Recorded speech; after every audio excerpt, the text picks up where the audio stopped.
Hello, it is I, your humble storyteller and dungeon master, B-Day Walters, ready to do some spell jamming. Hello, I am Trystan Falcone, and I am going to be playing Walnut Dawngrass, a very stubborn wood elf Circle of the Moon druid. I'm Eugenio Vargas, I'm DM Jazzy Hands, and I'm playing Kent, our phantom rogue tiefling. Hi, I'm Brian Gray, and I am playing Virgil, the Aasimar sorcerer. Hi there, my name's Anna Prosser. I play Evelyn Marthane, who is a human Oath of the Ancients paladin. Hi everyone, I'm Holly Conrad. I'm playing Strix Beestinger. She is a sorcerer and a tiefling and a mess. Hello and welcome to Idle Champions Presents Hunger of the Far Realms, Episode 6. This is it. It all ends. If you see a somewhat panicked yet gleeful glint in their eyes, it's because literally during the countdown from 10 to 1, I was like, all right, y'all, die gloriously. And they're like, but what? No. And then, and here we are. As always, thank you to the Idle Champions players for voting and for tuning in tonight. I have to tell y'all, and I didn't tell the cast this, but I might as well tell them now. You guys voted for every single thing that was going to make this harder for them.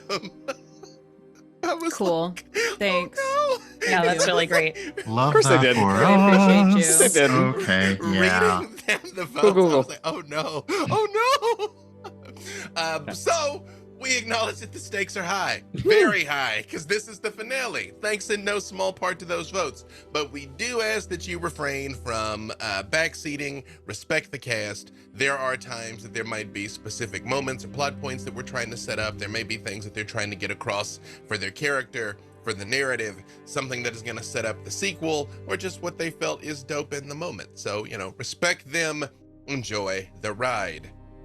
If you are aware of the daily votes, don't say anything. No spoilers. It's fine. It's public. If you've seen it, you've seen it. You haven't seen it, don't ruin it for anybody. We'll just kind of let it come out organically over the course of this. I can English.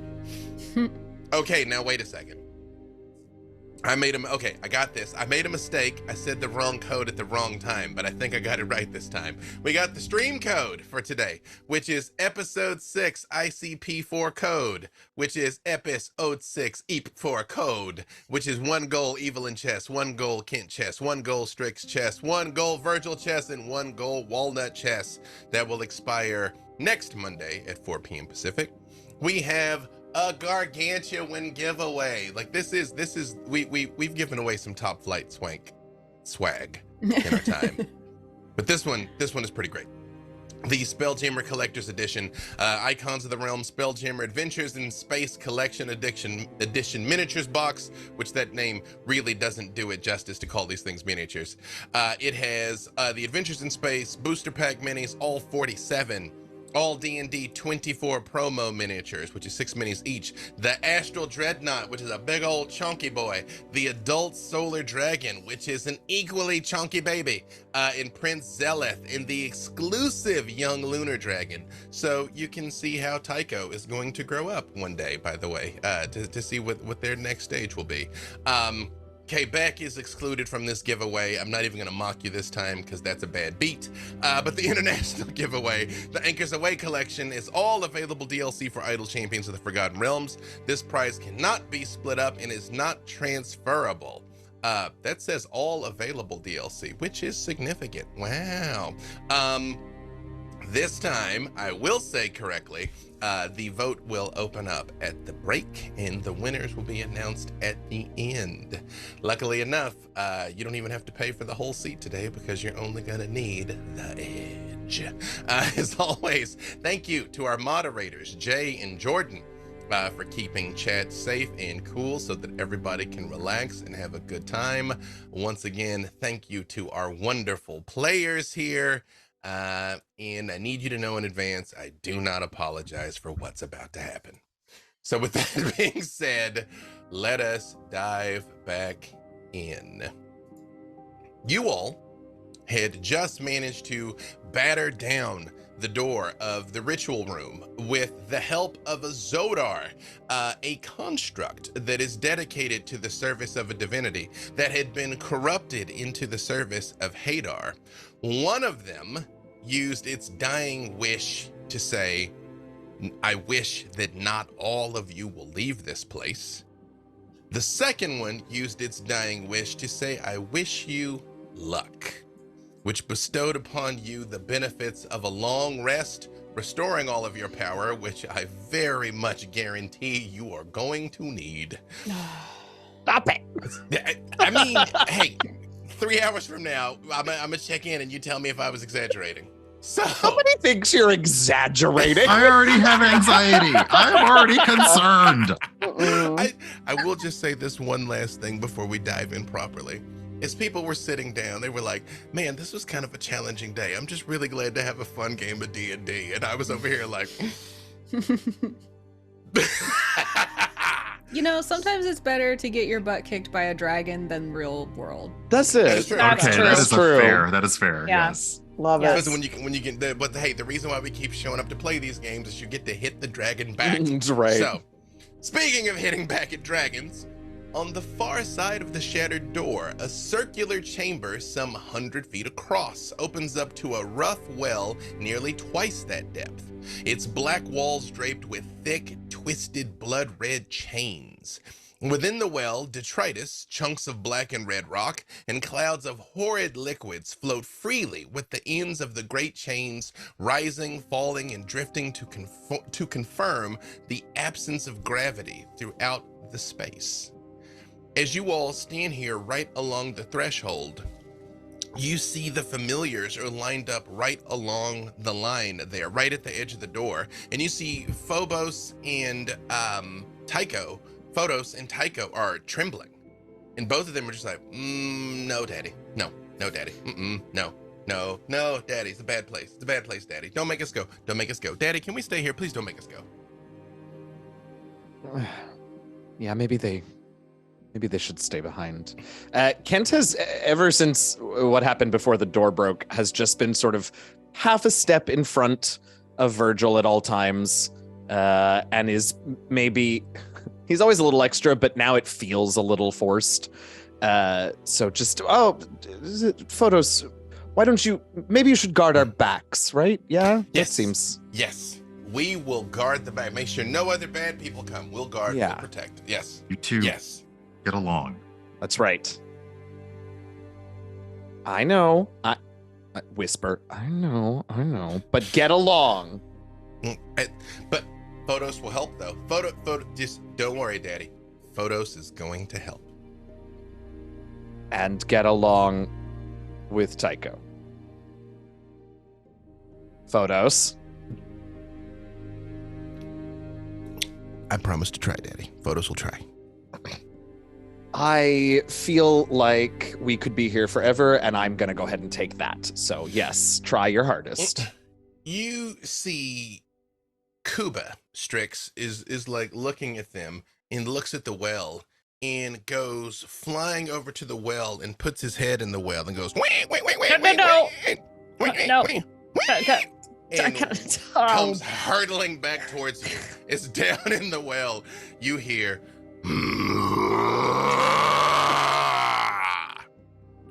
because as voted by the Not good a players snack. of Idle Champions, Kuba, the baby soy-paced swine, would cause chaos this episode. Did he think snacks were in there? They're not snacks down there, but you all hear from down below 3 voices.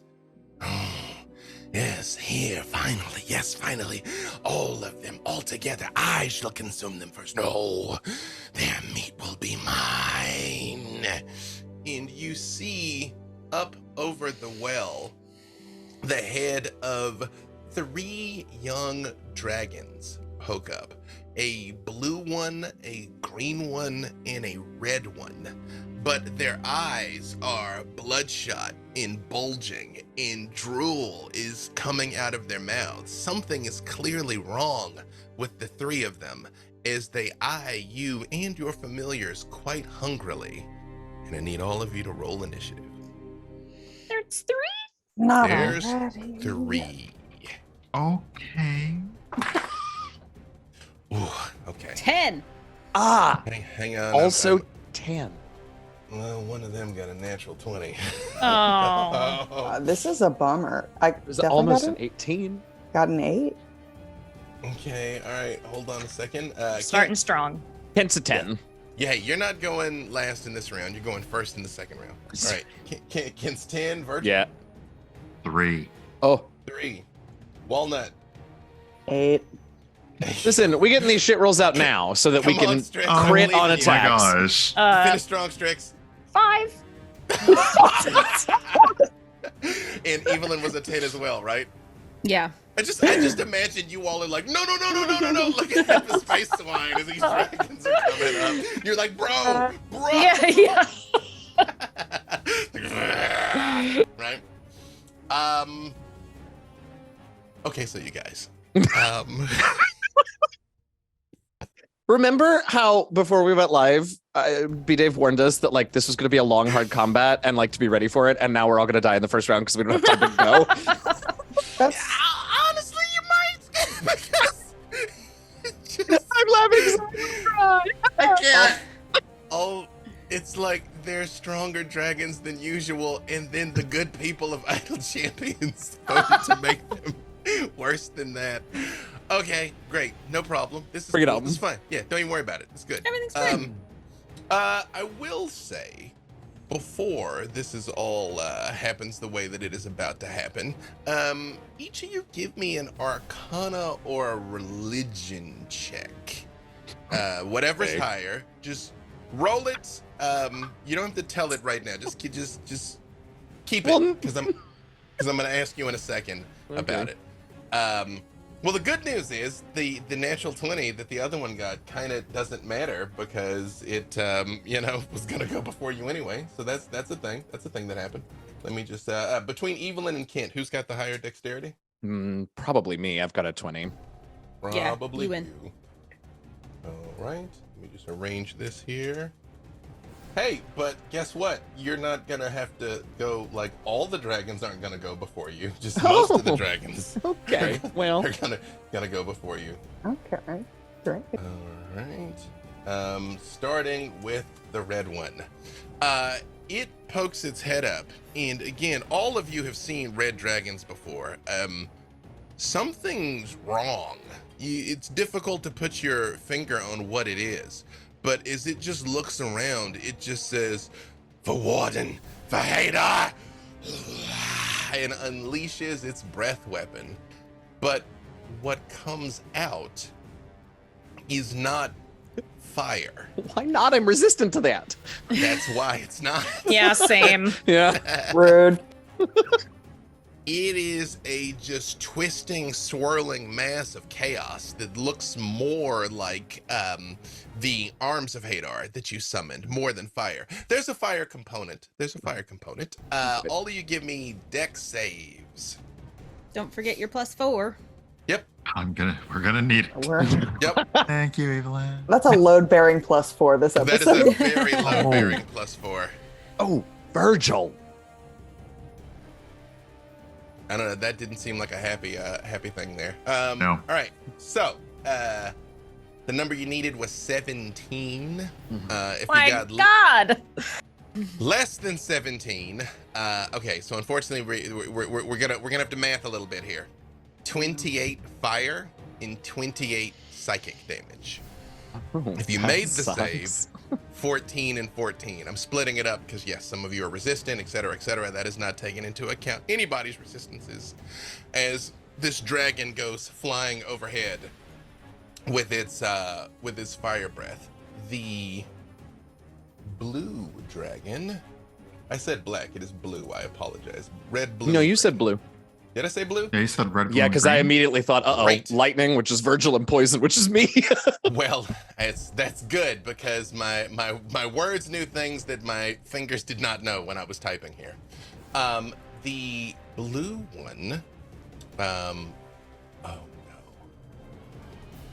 You know what? Let's go all in here. Actually, the green one.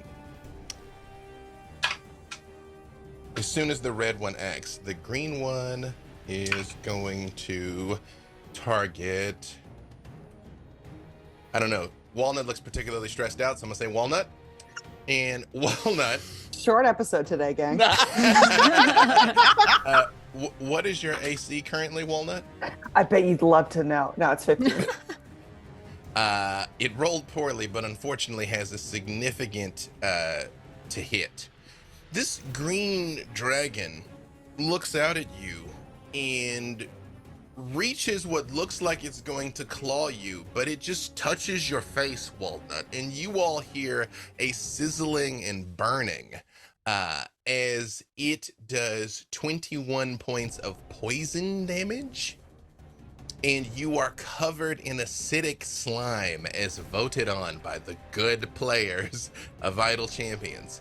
Until you scrape it off with an action, you are poisoned, which means you have disadvantage on attack rolls and ability checks. And you see, sorry, go ahead. I was just gonna say this is demoralizing for me, the player, and Walnut. It just like, and you see, it just looks at you and it just says, going to melt soon, easier to swallow. And the blue one is going to, let's just stay He's on going brand. to become our friend and live happily ever after. And nothing bad happened. It's not though. Lightning breath. As the lightning breath comes out, you also see it is not pure lightning. It is also wrapped in the chaotic shadows of the far realms. I need a dex save again. Where like they're coming out of the pit that They all come out of the pit and boom, breath weapons, as you guys are all basically in the doorway. Okay, based on the first one, as Virgil took damage, he's going to activate the ability of his Elder Staff to basically go invisible and teleport away. Perfect. I will say, So, which way would are you coming further into the room? Are you going back closer to the Zodars? Are you just out of the way of the line? Probably going to go back because I don't know what else is in the room. So, we're just going to back it up like the slide, just back it up. Definitely shoving him as he disappears and teleports. You know what? I'll say you kind of go to the side, kind of out of the way of the door frame, because you got this huge gate. We'll say you kind of go over here. Okay? Then I will say you are out of the way of the line, Virgil. Everybody else, it is a 16 dex save. Kent is also like bouncing back and forth behind the doors because with my evasion, I haven't taken any damage yet, which maybe I shouldn't have admitted out loud to you. But I was about to say, that's it's who else knows that? The dragons. Yeah. As soon as I said it. If you don't make it, it is 27 lightning damage and 27 psychic damage. Is it April Fool's? Are you kidding me? What if we do make it? Yeah, what if we make it? Half of that again. So we're gonna, what's this? 13 and 13. 13 26. lightning, 13 psychic. I'm splitting it up because you guys have some different mitigations. Yeah.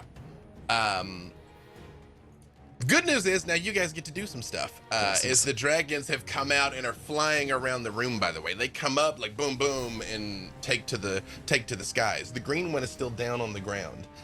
Kent, it is your turn. I'd like the record to show the third dragon also got a 10. I could have had it go in line, but I'm not a monster. Hey, I'll let Kent and Evelyn do some stuff before the third dragon does as well. That'd be nice. Although there is just one tiny eensy bincy little caveat. Kent, you haven't taken any damage. What is your AC? 18.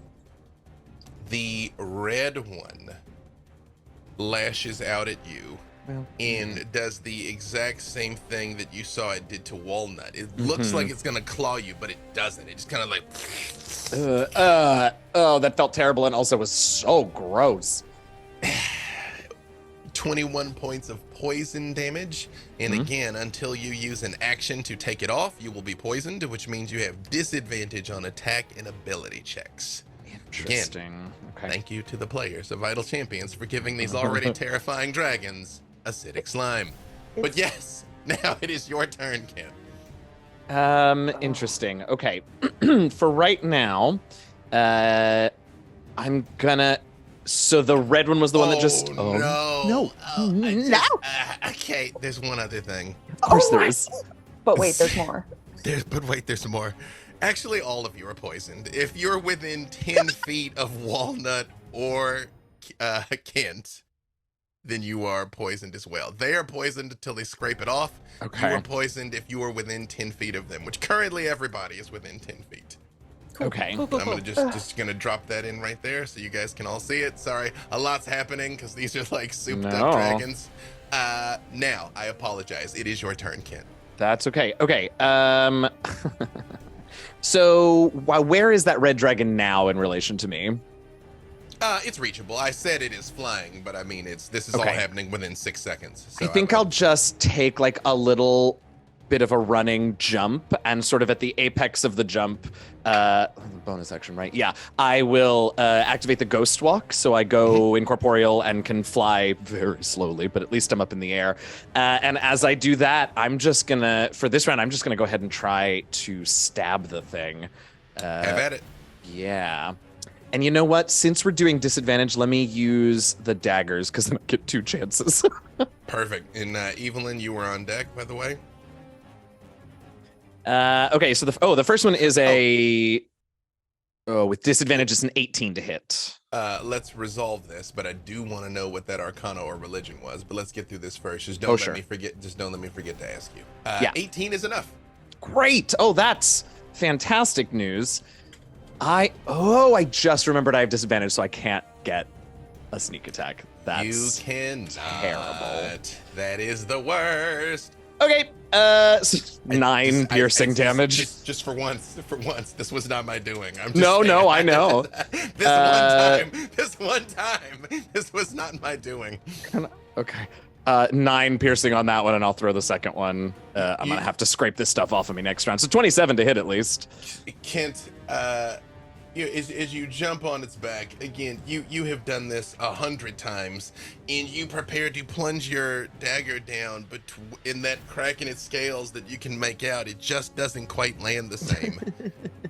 And you just hear Photos say, okay, no, Photos is gonna help, Daddy. Photos is gonna help, and you see Photos flying away in the other direction, away from this fight. You know what? Better that he lives. I throw one more. It's 27 to hit, and it does 6 piercing damage. I have the piercer. I can re-roll that because it was a 1. Okay. So let me do that. At least I can do. Nope, it was another 1. So 6. It's the only hit point that matters is the last one, Kent. That's right. That's right. But I'm gonna say you're on the back of this thing as it is flying around through here now. Yeah. Great. Perfect. Anything else from Kent? No. So for now, I realize that we don't have a map or anything, but we're gonna say you all were standing in the doorway. Kent and Walnut are poisoned. Kent has now left, so I'm gonna say the dragon's poisoned. Actually, I need to make sure the dragon can be poisoned, so don't quote me on that. But Kent is no longer poisoning you. Walnut is still nearby here in the doorway. Great. So she would be poisoning all of you by proximity currently, as she is covered in slime. But Evelyn, it is your turn. I am going to run to Walnut and lay on hands for 5 points of my lay on hands to end the poison effect.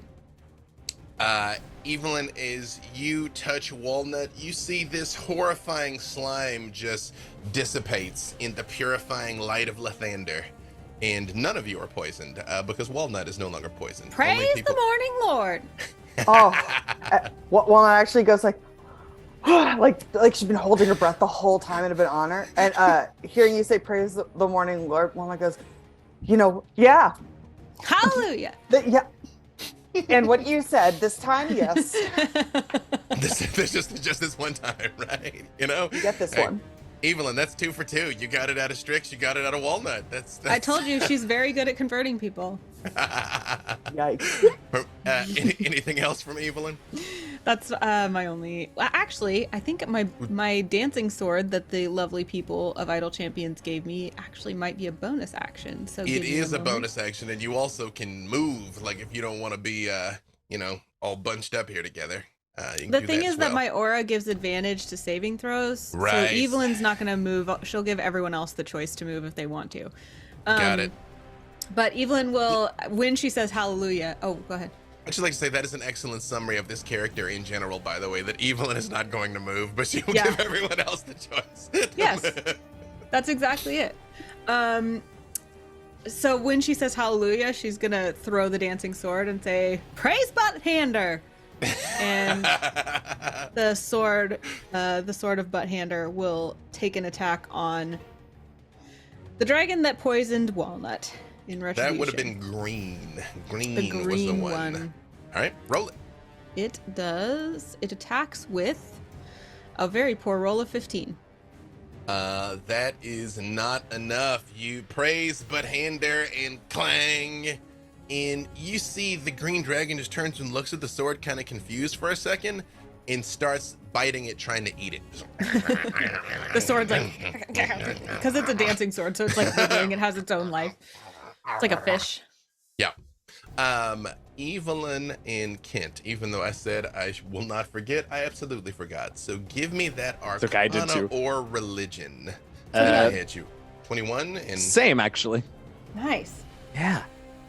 Kent and Evelyn, you both realize at the same time for completely different reasons. Kent being on the back of this thing flying Yeah. through the air, and Evelyn launching an attack at it and watching its reaction. What's happening to these dragons, it's not just that they're being driven mad, it's like they're being changed. Like the nature of what is making them dragons is being altered. And you realize that's why Photos and Tycho are freaking out so much. Like what they're doing, the changes to these dragons, if this ritual succeeds, is going to change all chromatic dragons everywhere. So it's not like an effect on them Right. personally. It's an effect on all dragonhood. Right. It's Okay. it's affecting them first because they're so close to the ritual site. But they will drive all chromatic dragons essentially Right. into a mindless hunger if this So sad. succeeds. Oh Yes. boy. Anything else from Evelyn?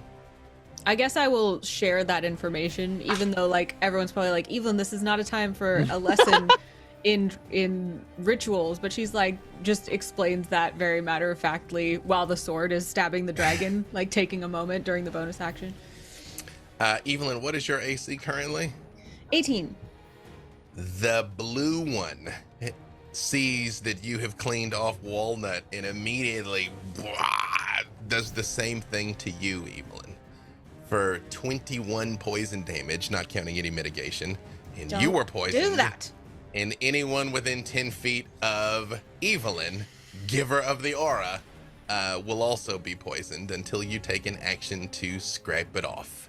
And you see they all laugh when this when you're like, don't do that. Evelyn looks like mad, like a kid, you know, was like being naughty and she just cleaned up its mess and then it spits more on her and she's like, It is the green dragon's turn. Let's see. I think the green dragon, it's not making any sense. It's going to send a bite at Walnut, a claw at Evelyn, and a claw at Kent, because it's kind of out of sorts. Unfortunately, it is definitely going to bite Walnut. Disadvantage on Kent. Perfect. For 15 piercing and 7 psychic damage to Walnut. That's to Walnut. Actually, I'm going to have it attack Virgil because Kent is on the back of the other one. It did not attack particularly effectively, but it has a not insignificant plus to hit. So, Virgil, what is your AC currently? 13. It only got 12. You see, this time, Virgil, you've now seen it sort of like touch and put this saliva, but you know what comes at you as a swipe, but misses. And also, I don't think it's going to be able to hit Evelyn. You said your AC was 18? It claws at you, Evelyn, and just clangs across your shield and slides downward, trying to attack, but missing. You've kind of got as a point of information, I have the shield of expression. So an emoji with a tongue sticking out appears on it. Very good. Perfect. I love it. Walnut, it is your turn, and then Strix, and then Virgil. Great. So, Evelyn is slopped up with the poison. Mm-hmm. Great. Ha. Then I am going to go ahead and it's like I am deslopped. This all happens. You know, bewildered. I look over. Evelyn is now messed up with all this all over her, and Walnut is oh, actually, yes. Walnut is going to use her action to she's like covered in, you know what? She's covered in all those barnacles and the nastiness, and just starts scraping it off of Evelyn, knowing that. I'll let you take it off her with your action. Thank you. And then it's at that moment, being all of the damage kind of just hitting her at once, feeling, oh no, I'm very in trouble, and uses her bonus action to wild shape into a fire elemental. Yes. Ooh. And she just becomes this tornado of fire. It looks like a big licking snake. How I imagine it. Yes. Excellent. I've never seen Walnut do that before. And then I would say that I would move towards Dragon, but away from.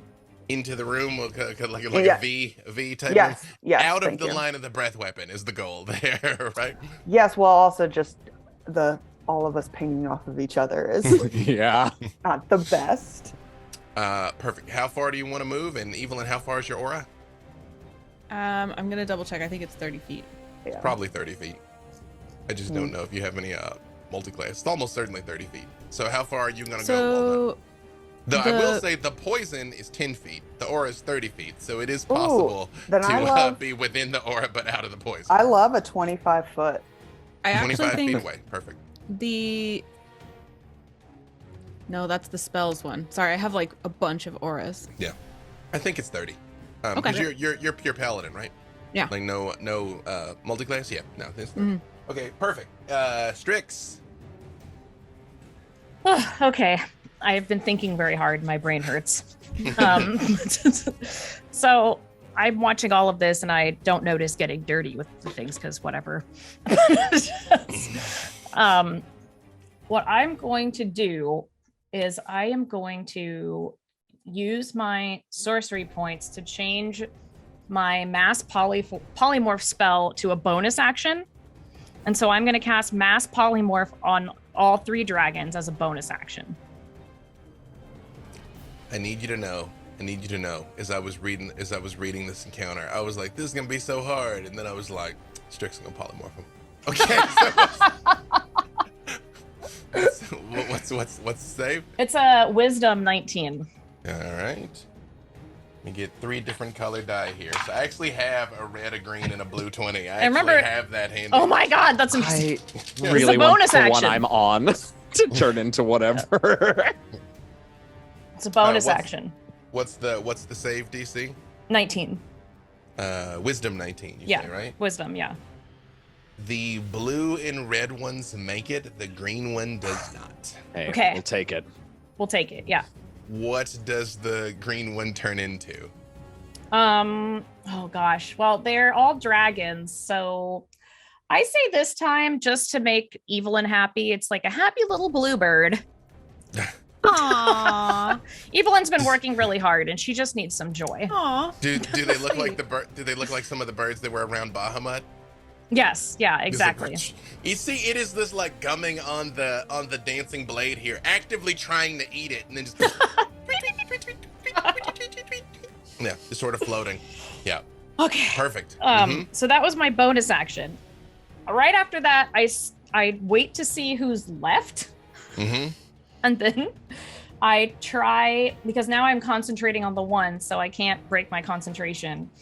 So the next thing I'm going to do is that I'm going to cast Chain Lightning on the 2 that are left, but then I'm going to use my sorcery points to change it to Ice Lightning. So it is just ice, it is not lightning damage. Perfect. And what's the save on that? So, and that's the Probably same still thing. 19. It's still 19 dex. Dex, yep, probably Yeah. Dex 19. Neither of them make it. Okay. And They are surprisingly less dexterous, and I rolled very poorly. And I'm looking at them like, okay, these aren't white dragons, therefore there's no ice. It's ice. It's ice now. It's not metagaming when you've had Strix's life, you know? You're like, trust me, I know how this works. It's true. And she's fought an ice dragon, so technically she knows. Yeah, that's true. She's been there. Yeah. Okay. So Yep, damage neither is... of them made the save. Okay, damage is 49. 49, okay. And total, I think I used three sorcery points, so I still have a bunch left, but that doesn't matter. I'm arcing them off. But that was it. Well, That's it. I got good news for you. You got more to do today. Good. Huh, good. Right? And then, could I say... It very much looks like the ice affects them both. Good. And then I'm going to say one thing, and I say, I forgot what I was going to say. Oh, wait. I also need some healing if anyone has any. I didn't heal myself because I wanted to kill everyone. Do you move, by the way, out of the door, spread out some? Yeah, I'm going to stay within Evelyn's aura. Same thing, we'll say 25 feet? Yeah. Yeah, Is just it to kind of spread them out a bit. Presumably, we'll say if Walnut's going this way in the V, are you going this way in the V? Yes, perfect. I noticed I mirror Walnut like this, like we're making eye contact. Perfect. Yeah. Perfect. And last but certainly not least, Virgil. Oh my goodness. Yeah, Virgil kind of eyes the blue one, and yeah, as Virgil's going to cast lightning bolt, and as he does, again, this something about the energy affecting these dragons is also something is happening with Virgil. There's this slight aura of white frost that kind of tinges his robes, and he is also going to convert this lightning bolt to ice. And that is a dexterity save, DC 18. For the blue one, you say? Yes. I also rolled not well. Let me double check. I apologize. I have a number of tabs open, as you might imagine. It's 18, you say? Correct. It does not make it. Got a 16. That is going to be 22 points of cold damage. You all hear basically they're just rambling nonsensically. They just keep talking about Warden and Hadar. Just kind of talking on a loop, making no sense. 22, you say? Yes. Okay. All right, perfect. Anything else from Virgil? No, Virgil actually, as he does that, he actually again kind of takes to the air and flies, spreading out around the room. But yeah, staying within range. But again, just a bit of a whoosh away to spread us out. Oh. As you are flying over, you catch a glimpse of what's down the well. You don't just fly out and expose yourself, but you see what's down there. At the bottom of the well, you see something that you've seen before. A great desiccated heart, perhaps 50 feet across, beats out its thunderous clamor. Some 30 alcoves have been carved into the walls around the heart, each occupied by a human cultist. All are chanting, their faces blank with rapture. Floating above the heart, just visible through a storm of eldritch power, is a single figure whose armored skin is pale ivory, whose head is set with a bone-white crown. Some sort of red sigil is set across their chest, and they are shrouded by a cloak of writhing tentacles and roiling eldritch power. Tendrils of power extend down into the heart, twisting and snapping as they channel the power of Tiamat's life force into the ritual that will see Hadar ascendant. And that face turns and looks at you, just like you saw before, and holds up a finger and points at you, Virgil. But this time, you hear a voice in your head. Oh, you've made your way back to me. No cute little angel to save you this time.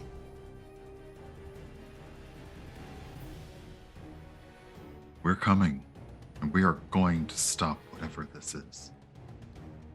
Brave words. You haven't gotten past mere wormlings yet. I assure you, I'll be here to consume whatever's left. Upon that, Virgil just shouts to the room. We have to hurry. It's happening now. When Virgil shouts, we have to hurry, it's happening now, the dragons are like, ah, it's happening now! The Hadar! In that, does anybody respond to Virgil, by the way? Before It's been 6 seconds! Give me a minute! I just say, good job on the lightning, ice. Good news, bad news. Good news, bad news. Good news, the red dragon does not recover its breath weapon. Great. Bad news, the blue dragon does recover its breath weapon. But good news, that's a line, and most of you have moved. In fact, Virgil, you said Virgil's moved, so really, it's only kind of possible to line one of you, because you've all scattered at this point. So there you go. It's only bad for one of you. Can I ask a quick question? Yes, absolutely. Now that we're back to the red dragon, does it look affected by my poison goo? Did we determine if it can be poisoned? That is an important point of clarification, and it deserves an excellent answer. It does. It looks a little queasy. Oh, blessings. Yeah. All right, carry on. Yeah, and it looks like it's sort of like, it's almost like whoever blessed it with this power didn't really care what was going to happen to it. Oh, what a courteous patron. It is going to attempt to snap back at you, Kent, on its back. Feels right. Pretty sure that is not going to be, well, what's your AC? 18 with disadvantage. It's 17 with this. Yeah. And you see, Kent, as it's getting close, and you see in its wild eyes, again, it is like those tendrils of Hadar are like coming up out of its throat and out of its mouth, like this just infinite hunger as it is snapping at you. But it does not hit. I'm going to say it is going to attempt to claw at Virgil. I think it is going to hit Virgil. It's got a 23 on one claw. Listen, I love my husband, but it's going to have a hard time missing Virgil. And it is going to claw at Walnut. What's your current AC, Walnut? Oh yeah, thank you for reminding me that it's. Yeah, you're different not you anymore. Yep. when I'm. You're not you when you're flamey. Yeah. Exactly. The worst thing is that it did get worse. It is. Yeah, 13. you become a sack of hit points. Yeah. Yes. Both 13. Virgil and Walnut take 13 points of slashing damage as the dragon is flying past, snapping at Kent, but battling. Okay. The blue. It takes. Yeah. Sorry, as a reaction, it takes 17 lightning damage from that swipe. You notice it's the red one. The red one is phased by the lightning. That's true. I was about to say it's unfazed. Nope, it's phased. It can be unfazed. No, it can be unfazed, but it's going to take this hit. And oh, interesting. Can it make a strength saving throw of DC 18? Probably. You know, you never know. The dice have been iffy with That's us. true. Maybe. It's true. I'm like, statistically speaking, yes, but practically, let's find out.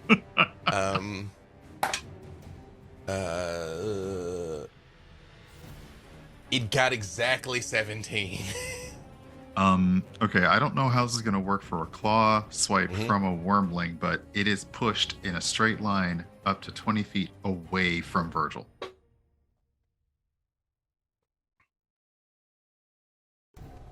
Yes, I leave that to you. Friends, I have a very simple philosophy, and that is, I ask myself when confronted with something new, what's the worst thing that could happen? And then I do that thing. So, as it claws at you, it shoots backwards with Kent on its back into the well. This dragon and Kent both go over the lip of this thing. We'll come back to what that means soon. The blue dragon is going to attempt to use its breath weapon on you, Evelyn, because you are the only one still standing there, glowing brightly. So dex save.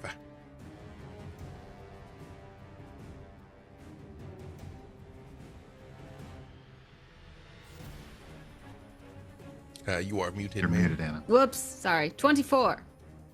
More than enough. So that is going to be 13 lightning and 13 psychic damage. It really To is Evelyn. still like way more than I would like, though. Yeah, it's unpleasant. It is unpleasant. Mhm. And as you are descending, Kent, the red one, tries to goo you. Oh, already well- good. Rude. You are currently gooed. That is true. Well, good news, because it had disadvantage, it fails on a reapplication of additional goo. So This feels like Yeah. some kind of awful cycle. well, now I will describe what's happening to you, Kent. As you have plunged over the edge of this, just give me a real quick perception check. Oh God, yeah. 14.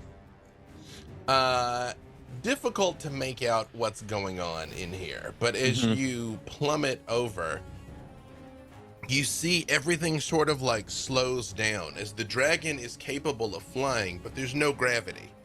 You're just sort of floating, but when it beats its wings, it moves. So even as it is rotating, trying to touch you, you all are kind of spinning stationarily here as things are floating.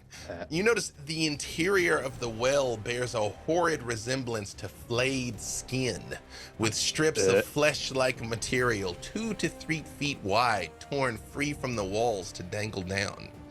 At irregular intervals, these strips twist and turn around each other, becoming a dense chains that drift and float in the well's anti-gravity field. As you are floating here, you see this ivory figure as described before below, but it's difficult twisting and writhing with this dragon. And it just looks up at you as well, and it says, in your head, Tiefling. Useful. Maybe you can live. Kent is really not great with this motion of the ocean, but has enough presence of mind to think back really hard. Oh.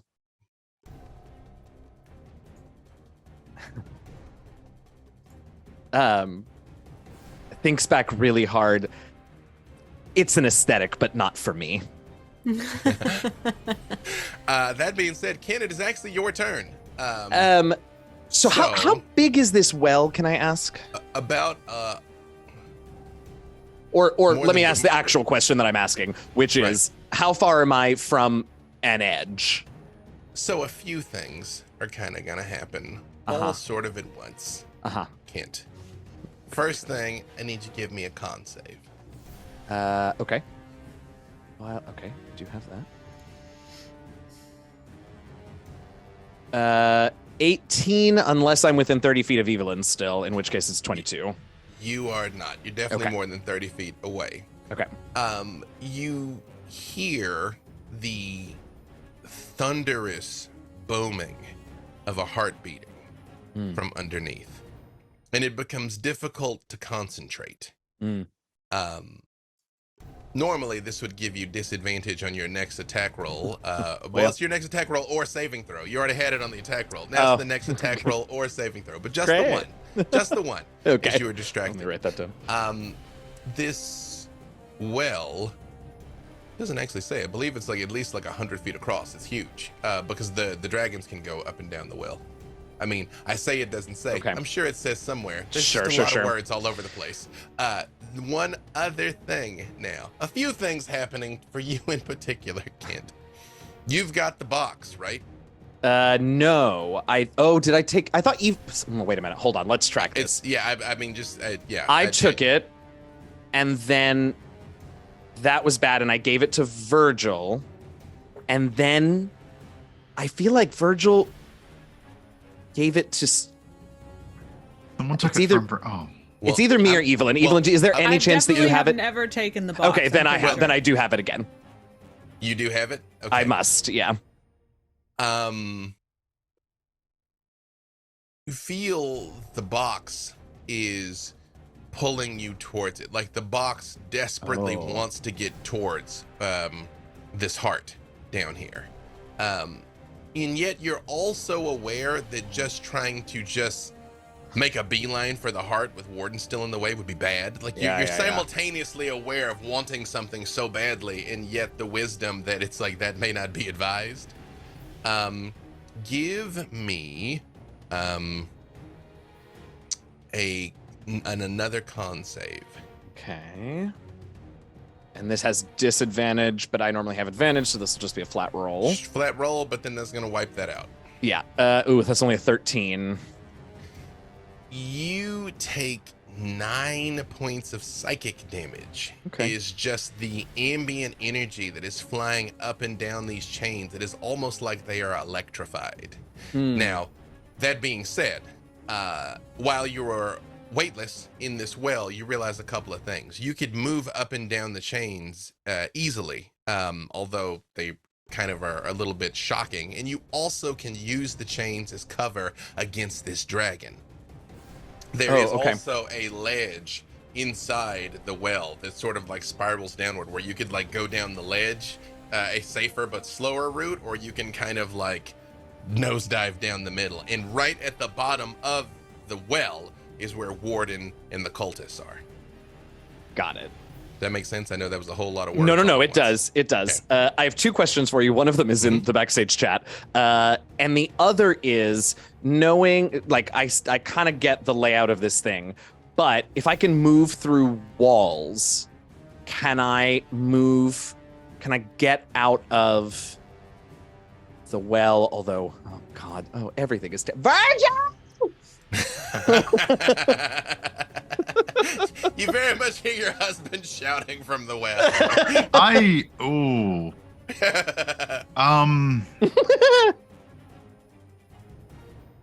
Oh golly, I don't actually have an action unless I can get a dramatic one. No, I don't. But here's the thing: I'm yelling, and after this on the side, Virgil! Oh no! And it cuts off because I'm like, listen, he doesn't need to be anywhere near here. I don't need him trying to come save me. I love him very much. He is just the squishiest little sorcerer you ever did see. All right. So right now, Kent is of 2 minds. He's incorporeal from the ghost walk, and he can he's feeling this pull from the box. And Warden is bad news, but I could maybe get through him. But on the other hand, like the okay, I'm not going to do the same thing I did last week. What was the thing that made the wish for us? Zodar. Thank you. The Zodar. Completely, wholly unrelated to Zoltar. The Zodar gave us a very specific instruction, which was to take care of the dragons and then move on. So...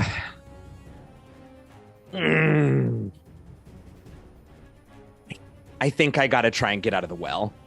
I think I gotta try and fly through whatever wall, flesh chain situation I can and just try and get out. And I will use my bonus action to disengage from the dragon. And at some point during my frantic flight, I will use my action to try and scrape off the goo. Okay, and technically you can still move. So is your intent to be heading down the well towards Warden, or like flying? No, I think there's walls? there's a real moment where I think about it, but the Zodar was very specific, and I'm not taking chances with my friends' lives quite yet. So I'm gonna try and just like straight line at whatever angle I think is necessary to get back into the room through the wall of the well. Oh, you're trying to go back towards your friends. Yeah, okay. I'm trying to get back towards them. I will, if you're intending to use your action to clear the goo, I will give you for flavor. You all just see Kent erupt out of the floor, and just the goo just stays on the ground. Yeah. That's cool. When he lands there. That's awesome. I like that. I'm about to like set back down right in. Oh, gross! No, my shoes are bad enough already. Evelyn, your turn. You are still in the doorway. Your friends, again, especially Walnut and Strix, you fought with them enough times that you know they're at about 25 feet, kind of arrayed around the room. The blue dragon is kind of like 1v1ing you, or trying to, because it shot you with its lightning breath. The red dragon has gone over the lip of the well, which you can't see, but Kent knows what happened to it. And the green one is currently a cute little birdie. Which is great for us. I love that. Evelyn is just going to very like scolding mom look, just wipe the poison off as her action, and then send the sword at the blue dragon. No, bad dragon. Go ahead and roll it. It seems truly confused by this, by the way, and you know this should be a fairly intelligent creature. 22. More than enough. Hooray. That's going to do 1d8 plus 4? I get confused about if I'm using it two-handed thing, but I guess I'm using my shield, so. Yeah. Yeah. So 1d8 plus 4. And I don't get like Divine Smite on that, right? Because it's not me in melee. You don't, because it's not in your hand. All right, 6.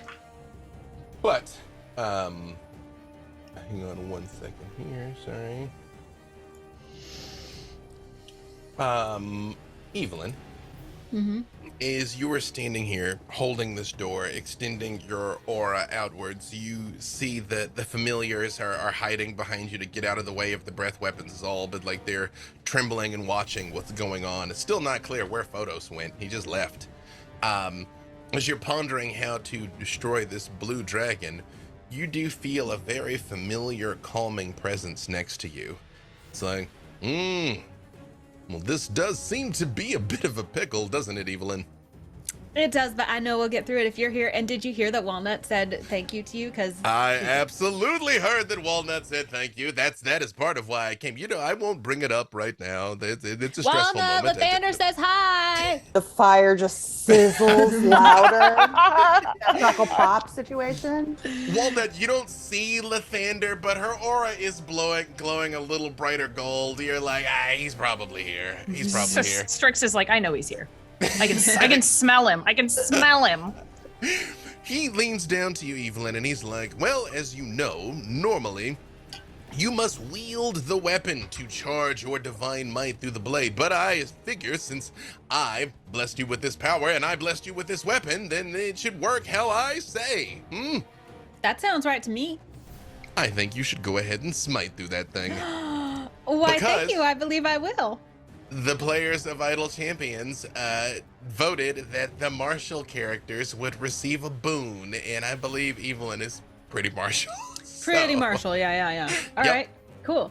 So, Divine Smite as though it would with any weapon? Yeah, just normal. If you hit, you can smite. Cool. So I will do, let's see, 3 plus 1 plus 8. So what did I say? 12. 12 damage extra. Another 12. Okay, perfect. All right. What was the first hit? I don't think you ever actually gave me that. Oh, I didn't. Whoops. Actually, Evelyn, before we roll all of this, I realize you're pacing yourself. Maybe it is in the light of Lathander here. This thing's actually decently beat up. If you hit it really hard, you might be able to just edge it off the map. I mean, don't get me wrong. It's still stout, but not so stout that you would not be capable of destroying it. I plan to actually hit it with my own axe, but it keeps spitting poison at me. So I don't think I'm going to try to do it with the sword. The sword's kind of little like toothpick compared to my axe. Got it. Perfect. All right. So was that 12 total? That was 12 with the smite. I believe that the roll was 6 for the base damage. 18. So 18. Got it. All right. The flash erupts as you smite the blue dragon. Perfect. Anything else from Evelyn? No, that's it. The green dragon comes flying over towards you, Strix, and just like lands on the ground and just like looks at you kind of confused for a second and then just starts picking at the tentacles, like trying to like eat at the tentacles that are hanging off of you. You are muted, ma'am, by the way. That's fair. Okay. Why is it being nice to me? It's like, it's not being nice to you. Oh, it's trying to... Being polymorphed has not freed it from the hunger, and these look Got like it. giant worms. And so it's okay. Okay, so I was like, oh, you're preening. I'm like, oh, no, you're eating. Oh, okay. All right. That's all right. That's all right. Walnut, however, it is your turn. Finally. It's time to, to duel. Let's do this. So, who is our, let's see. I'm on the other side of the V from Strix. So who's in my vicinity? Who do I have in my vicinity? In terms of hostiles? Yes. The blue dragon is up. The red dragon is in the well, which you can't see unless you go to look. And the green dragon is currently a cute little birdie. Love that. No, not the red dragon being in the well. Good, I hope they stay in there. So Walnut is this, big sneaking fire elemental and looks. You know what? Who can even tell when a fire looks at a blue dragon? But you can just really tell. And is going to go ahead and try and do... Just like little frown lines. Like scorch giant eyebrows. Yes. Love that. I'm going to do 2 attacks. And I do also have, from the good people of Idle Champions, my Dead God's Boon. Mm-hmm. And I am going to enact that and just let everybody know that I'm going to be using that today for +2 to my bonus to weapon damage rolls, whatever, to these attack rolls rather. And perfect. I get to put a little dragon flavor on it, which I feel like is insult to injury. Got it. Fighting dragons. So just imagine like a shimmer of scales when she goes in and does this touch attack. Let's roll some dice. Evelyn, it's not the light of Lathander. Just putting that out there. Oh my! I do illuminate. I see it. I do illuminate. Right. Lord. Okay, let's hit some stuff. Let's roll the dice. And you're gonna love it, and it's gonna happen right now. As soon as the animation stops. My body's ready. Yeah. Sorry. I know. I have to turn off every single upgrade, or it's just. I could run NASA on this computer, and it's still just like crunch. Unless I just turn off everything. Oh gosh, I feel like the first one is an 18, which that is enough. Wow, mm-hmm. Awesome. I'm just gonna do there's gonna be 2, so I'm just gonna do the second one also. Okay. Let's see it.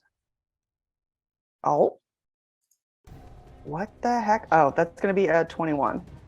Also a hit. Love it. Great. So this is my my touch is going to be fire damage. Mm-hmm. And if it is a creature or a flammable object, it will ignite, and it has to take an action to douse the fire unless it's immune to all that. Perfect. Great. And so it's going to get hit for... Oh gosh, hang on. This is my first time as a. It's high level. It's a lot of stuff. A lot's happening. Forgive me. It's my first fire elemental. Strix, you're on deck, by the way. No problem. Hey, all right. We got all the time in the world. So the first one is gonna be. Is that really right? Oh gosh. First one's gonna be a sad little, actually 12. My bad on that one. 12 damage? Yeah. Mm-hmm. And then the next one is gonna be... What am I doing? There we go. The next one's 14. You know what? Perfect. It's looking pretty beat up, though. It's on Walnut. fire. Yeah, of course. That's like the important part. Smashing into this thing. It turns and looks at you, and it attempts to... Oh, actually, it might succeed in poisoning you again. What's your AC currently? My AC 13. It 100% does. What? It can't. Are you immune to poison? Great thing about these elementals, they're just across the board immune to poison. You see it does reach out and put the poison all over you, but nothing happens, Walnut. It sizzles. It's like trying to douse a fire with not enough water. It's like it crackles and then she booms up more. Again, Evelyn. Not the little Lathander. Looks pretty Lathandery to me. Strix, it is your turn. I can smell it. Strix, as you are preparing Like to do what you're flowers. going to do, you see as this bird is tugging at the tentacle, Kuba has very slowly crept up behind it and is opening his mouth to swallow this bird. It's like, Honestly, I don't stop him. I just But yeah, I pretend to not see it. I'm like, I mean, you're aware of what's going to happen if it has 0 hit points, though, right? oh, I mean, if I he thought he just damages eats it, it. it'll unpolymorph. Oh, I thought it was just, I'm sorry. I thought it was my concentration. Okay, I do stop him. I pull it out of his mouth, actually. I pull it. Yeah, I pull it out of his mouth. Just like no, don't, bad, no. Drop it. Drop it. Okay. No. Yeah, for a minute, The bird- Strix the bird forgot. is, like, covered in goober. Like, Yeah, Strix forgot that if you eat something that's polymorph, that would be technically doing damage. yep. It would Not- be unpleasant. Not Yes. a pig of holding, just an actual pig. So that would be- It's true. Maybe he can I mean, grow up to be a It's been pig. said Yeah. there's only one way to find out if he's Yeah, a pig of holding. that's, I mean, that's true. But it is your turn, Strix. All right. I did think he ate so much that it was bottomless, but maybe, you know. All right. Bluebird is just wet on the ground. That's fine. Mhm. Like I scoot him away. Okay. Do I see the red dragon? If you go over to the well and look, it's right there. It's not far in the well. It's Okay. just it will not be line of sight unless you go and look. Okay. Oh, okay. And you can. The blue dragon is the only one that is up here with you. It is pretty beat up. Okay. All right. If I see that red dragon, I'm gonna walk, or I'm just gonna scoot to the side of the well, Mm-hmm. and then I am going to, since I already scooted. Oh no, I movement isn't a bonus action. You can just have some movement, right? Yeah. Mhm. Okay. Yeah. Cool. So I'm going to do something extremely stupid. So I'm gonna go look at Evelyn's face. Mm-hmm. And I'm gonna make that, I'm gonna do something stupid face that she probably recognizes. And I'm going to Misty Step onto the back of the red dragon and hold on with my tentacle arm. Perfect. And you very then much do this. I am going to cast Plane Shift on the dragon Okay. to attempt to get the dragon to go away while I am holding on to it. I do not know what will happen to me after that. I'll figure that out when the time comes. Hey, Ooh. Evelyn. It's Strix didn't go down that well just now, did she? Because I just came out of there, and I gotta tell you, it's real bad. Well, maybe you should tell Strix that. Strix! Hey, Strix! Misty Step. Yeah. Right. Yeah. I guarantee it didn't make the save. I got a 4. oh my god, yeah. Okay. Where do I want to send it? Where do you want to send it? Oh, who's been mean to us recently? Who hasn't, right? Yeah. I think I will. You could I send can't it to send our it. boss at Acquisitions Incorporated. Yes, please. Maybe he'll like it. I am going to send it to. No, that's in Waterdeep. I don't want to send it to Waterdeep. I feel That's a like good that point. would mess things Good up. point. Good point. I am The going rest to. of the rivals, thank you. We've already messed up Waterdeep enough. Yeah. Actually, you know what?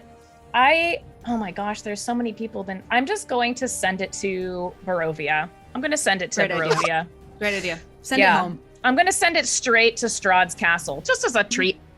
Just as a treat. I hope that he has fun with it. Yeah. Oh The- boy. Just the Okay. the Demi-plane of dread. the corrupted, infinitely hungry Yes. red dragon sent to Barovia. Yeah. Just an okay. anonymous gift from an admirer. Yeah. Yeah. I figure that they can handle it, and it'll give them something to brighten their day. Yeah. Colorful. It goes Not with the much color over decor. there. Yeah. You know, as a human, as an article of fate, I have very few regrets. but I'm deeply, deeply, deeply lamenting the fact that we've already wrapped the Black Dice Society, because I absolutely would have had them in Barovia. It's like, what? You know? Oh, lamentations of filming schedules. I hope that it lands on his organ when it arrives. That's what I get. Strix, you land on this thing, and technically you have to make an attack roll, just for those of you that are yelling at the screen. I don't care. That was awesome. I do have my whip. Technically, the tentacle is a whip, so. That is true. That is true. It just vanishes. I'm still you are floating in this 0G of the well, Strix, looking down, seeing the scene as described. And the dragon's gone. Everything goes blank for a second, Strix. And then you were standing on a gorgeous hill. You were confronted with a scene of almost breathtaking beauty. There are domes made out of crystal, sweeping towers made out of precious gems. The wind is blowing gently. The sun is warm on your face. And this can't be real. You see a person standing in front of you. That is the person that you saw down at the bottom of the well. Oh. Warden looks at you and he says, "Out of all of them, you confuse me the most." You're welcome. Why do you fight so hard to save people who will never thank you, who will never appreciate you, who will always hate you? Why? Trauma? I know trauma. What if it were possible to put all of that behind you, to be free from that lingering, biting cold of the past, and have nothing but clarity of purpose and power at your disposal? I think Strix pauses for a minute and thinks about how it would be if she didn't have that. Then she kind of just looks at him and she says, I am who I am because of what I've been through. If I wasn't through all of the horrible, terrible things and all of the tortures and just awful monsters and Sigil, and I wouldn't be me and I wouldn't have my power. And I think I'm pretty powerful already. Our traumas and our terrible things make us who we are. If we lose them, we're not us anymore. We're someone else. When you say that, you start to hear screaming. Out of these buildings, you see beautiful people, Strix, of just all manner of sentient, human, elves, orcs, but they're just magnificent. Their skin is beautiful, their hair is radiant, they're covered in jewelry, and they're terrified. They're all running in different directions. And Warden just turns and looks and says, "Do you have any idea where we are? Speaking of trauma." Probably something related to you? Perhaps, and I don't recognize this place. It looks very celestial, I'm going to guess. Most people don't recognize it because most people believe there were no survivors. This is Sire, the single greatest kingdom ever conceived of by sentient minds. What plane is that on? I forgot. Eberron. Oh, I've never been there. I hear they like gears a lot. I would say you should have seen it, but I suppose you have.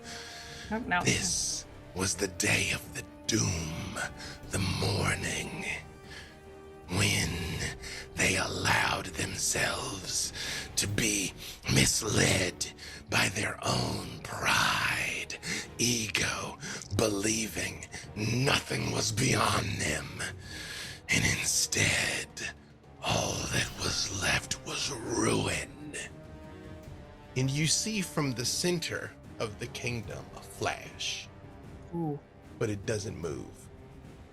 In a rumble. Ooh.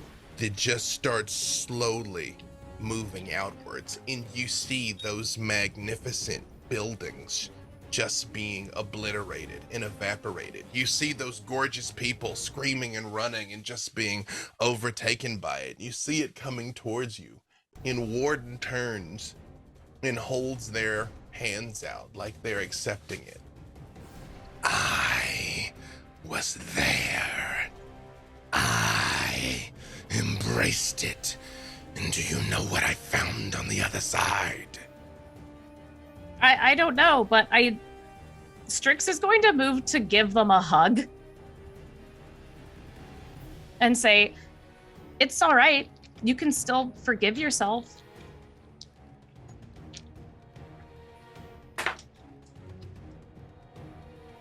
Strix, you see Warden turns to look at you, and as you see them up close now, you realize this is not a mortal biological being. They're a construct of some sort.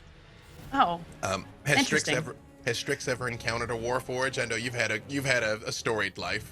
We've had, yeah, I mean, technically, yes. Technically, there's been constructs in various forms in her life. I've been one. Yeah, Evelyn was one for a while. You realize when you hug them, what you feel isn't flesh and blood. And you see they turn and look at you, truly having not anticipated this being your reaction. And they look at you and they say, I don't need your pity.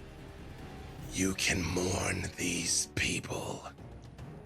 My pain made me powerful. And the shockwave washes over you, and you find yourself back in the well, Strix, floating. And you see them down at the well, but they're looking at you. And in eye contact, you know that is something that you just shared. Strix does feel pity, though. Strix definitely is giving a look of pity at the Warden. You know, I hadn't planned it, but I actually think that is a wonderful place for us actually to go to break. How am I supposed to top that? How is Strix hugging this archvillain during their monologue? What am I supposed to do with that? So, this seems like an excellent place for us to take our little break here. I believe we're going to open up the contest entries as I can get a nod from our production overlords here. Perfect. So enter to win truly one of the single greatest giveaways that has ever been given in one of these type streams. And when we come back, sweet moment of benevolence aside from Strix, a truly difficult encounter with a horrible opponent. So don't go anywhere. We're about to wrap this up. Here we go. This is the end. As Strix has dispatched with not one but two of the dragons, although I guess the other one is still a cute little bird floating on your shoulder there. Floating above the heart, the Warforged Warden suddenly twists to gaze upward, their glowing green eyes taking in the well above them through the abating eldritch storm. Seen in more detail, the crown they wear is shaped of blade-like teeth. The sigil across their chest is actually a massive open wound set with more teeth and lit from within by a blood-red glow matching the wan light of Hadar's star-like form above the husk. One of the Warforged arms is a long tentacle set with blades, lashing the air before them, now in a gesture of challenge. Over the deafening thunder of the beating heart, a deep, monotonous voice fills your minds. I see you now, meddling mortals, following orders of a weak god, fearful of his power seized, dreading the end. Broken by futures he is seen, knowing his agents cannot stand against Warden, against the power of Hadar. So, here is how this is going to work. You all have 1 round to do something. Do anything you want. Any round after that, if you take additional rounds, Warden's going to be doing stuff too. So you got 1 free one. You can have more, but if you get more, they get more. So, what would you all like to do? You know what? I'll give you 10 seconds to think, because I just dropped that on you there. Unfortunately, I was going to say for ease, well, good news, bad news, not the good news, bad news. I'm going to keep you all in initiative, and Warden got a 20, but Warden was going to go before most of you anyway, so there you go. GG. Kent, what would you like to do? There's still a dragon, yeah? No, no, the blue dragon, was the blue dragon not dispensed with yet? I think we kept saying it was real close, and then that made everyone ignore it. You know what? I got all dramatic and said this next thing. So, you go ahead and see if you can edge it off the prime material plane, Kent. Yeah, let's do that. It doesn't have much to go. Great. Oh no, too many windows. Where's my character sheet? Here we go. I am familiar. Yeah.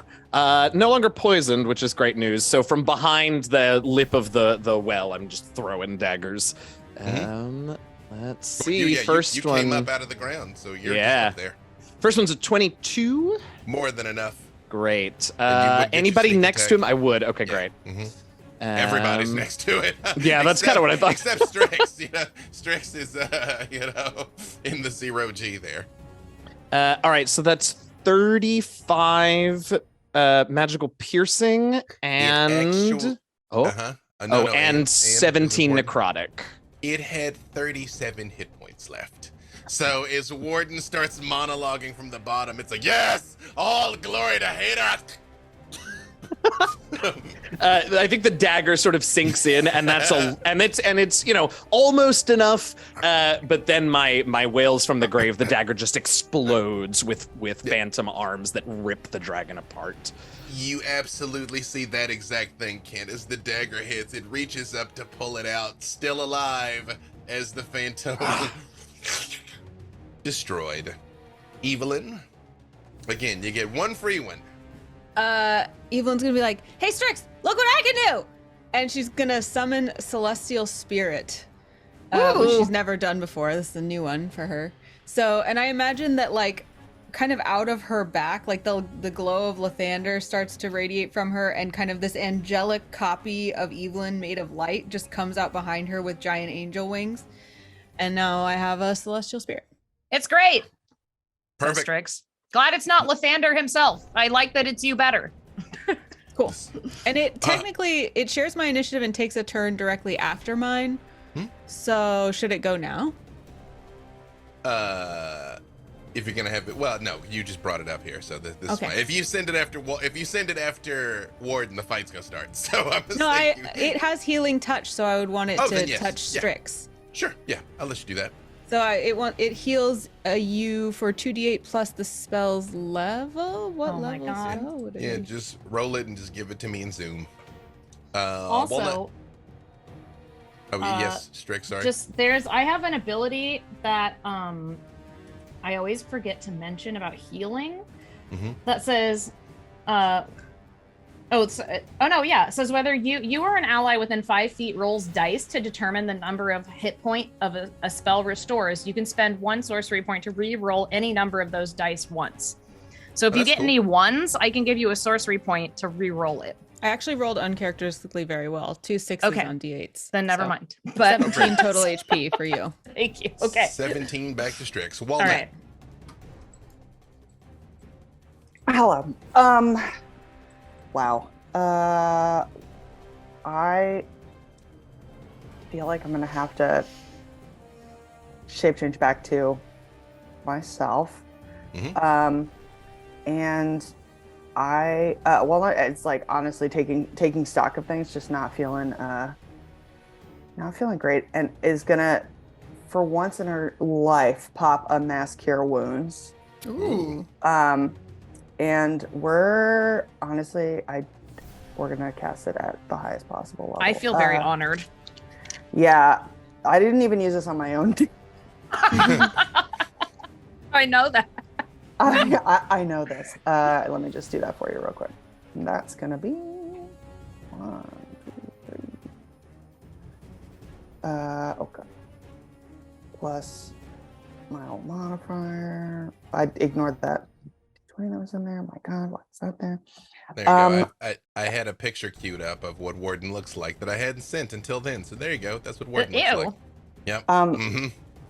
So, yeah, so we can go ahead and call that it's going to be a 25 for everybody. 25 healing to everybody. Perfect. I do not like what Warden looks like, for the record. Nope. No, that's super duper gross. Yep. They just want a hug. Okay. Now I feel bad. Strix. Okay, I am going to. No one is dead. That's great. You know what? I'm going to conjure an elemental. Okay. And I think I will make it a. Is that concentration? Because you're still concentrating on the green dragon. It is not. Oh no, wait, it is. You're right. It's just, damn it. Okay, sorry. Green dragon's still a bird. That's fine. He's just gonna hang out there forever. That's okay. Then I will just cast Cure Wounds on myself. Kuba very slowly is coming up behind Damn it, no.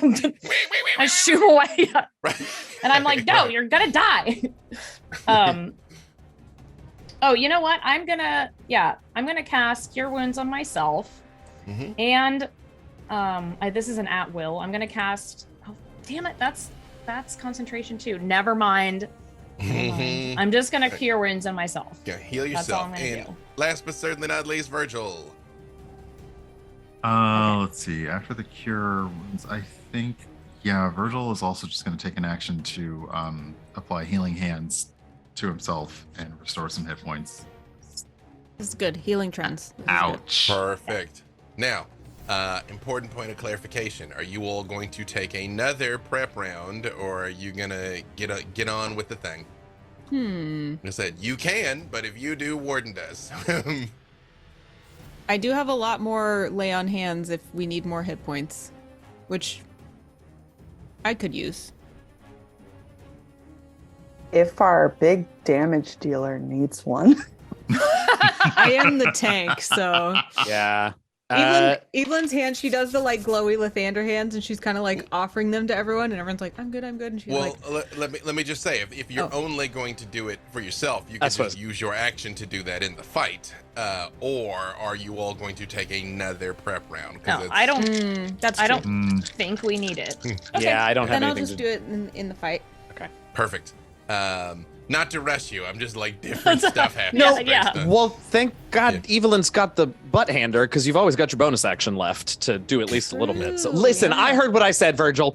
Well, you all hear from down below. Actually, you all hear this in your minds. You don't even hear Warden's voice. Just hear it in your thoughts. Call yourselves heroes. Call yourselves moral. Call yourselves good. But you are children, vassals, nothing more. Servants to forces that order you, shaping the world as they want it shaped, yearning for fair words and praise. And they look up at you, Strix, and you do hear their voice. Turn back now. You cannot defeat me. None of you have the heart to do what must be done. And the room plummets into pitch black magical darkness. Just, you can still see up in the well, but just down there, it's just like, it's almost like a black hole. But that, however, was technically Warden's first action. So Kent, you're up first. Again, as described, let me just reiterate for you all. You can basically move down these chains into the area. In the interest of time, you can move right down them. The worst thing you'll have to do is make one save against the psychic damage of the jolt, but then you theoretically can go down to where Warden is. You've seen, currently it is pitch jet black. Even magical vision cannot penetrate it, but you know where they are. So I can't see them at all. Right. Correct. Right. Okay. Okay, I'm actually going to... Oh, I have to keep track of rounds because this thing only lasts. I'm just going to leap into the well. And... When you leap, you just hang there. Oh, right, anti-gravity. I did know that. All right, well, it's going to be slower for me to try to use this ghostly fly speed. Okay. You can move your full movement. You're just basically running along the chains. Yeah. Okay, I'm gonna do that, and I'm gonna go my speed of 30 feet down the chain, and see if that takes me far enough to be able to see them, to see Warden. Kent, as you're moving down, you hear a voice in your head that I'm not sure Kent has heard of until now. Maybe you have. Kent, it's me, Lathander. Couldn't be anyone else, to be honest. If we just spoke for a brief moment. Yeah, I was beginning to honestly feel a little left out, so absolutely. Thank you for fighting so gloriously alongside Evelyn. Evelyn is my champion. She makes me very proud all the time. With good reason. Strix and Walnut make me proud as well in a way that they don't realize and may not even like to admit, but that's okay. They have to be their own people. I see you rushing bravely, headlong into darkness, as I like to see champions do, but I would rather you not just be destroyed. Might I intervene? By all means. You flatter me beyond what I deserve. It's more fear of what'll happen if I don't than any sort of intrinsic bravery here. Don't tell anyone I said that. Every real hero fights not for themselves, but for their comrades. And you feel what feels like a hand on your face. And again, as the players of Idle Champions have blessed the martial classes with a buff this time, Bahamut grants you true sight, so you will be able to see Warden and not have a blindness penalty. Incredible. As you were coming down here. Great. I'm just gonna dab, where the hand. I don't need that oil on my face right now. It's very sunny oil, though. Oh God, it made me so shiny. I mean, thank you so much. You very much have a glistening T-zone now. From where Lathander has touched you. Yes. You can see below. The only difference now, again, thanks to the people of Idle Champions, Warden is still in the same spot they were before. But now they have a twisted black staff because it was voted that Warden would have access to the staff of the Forgotten One, as if Warden needed any more help. So, tentacle arm and staff. But yes, please proceed, Ken. Since I can see them, how far down in this awful skin hole are they? Oh, I shouldn't have said it that way. Is it Friday already? Yeah. I'm like, I've been to that club.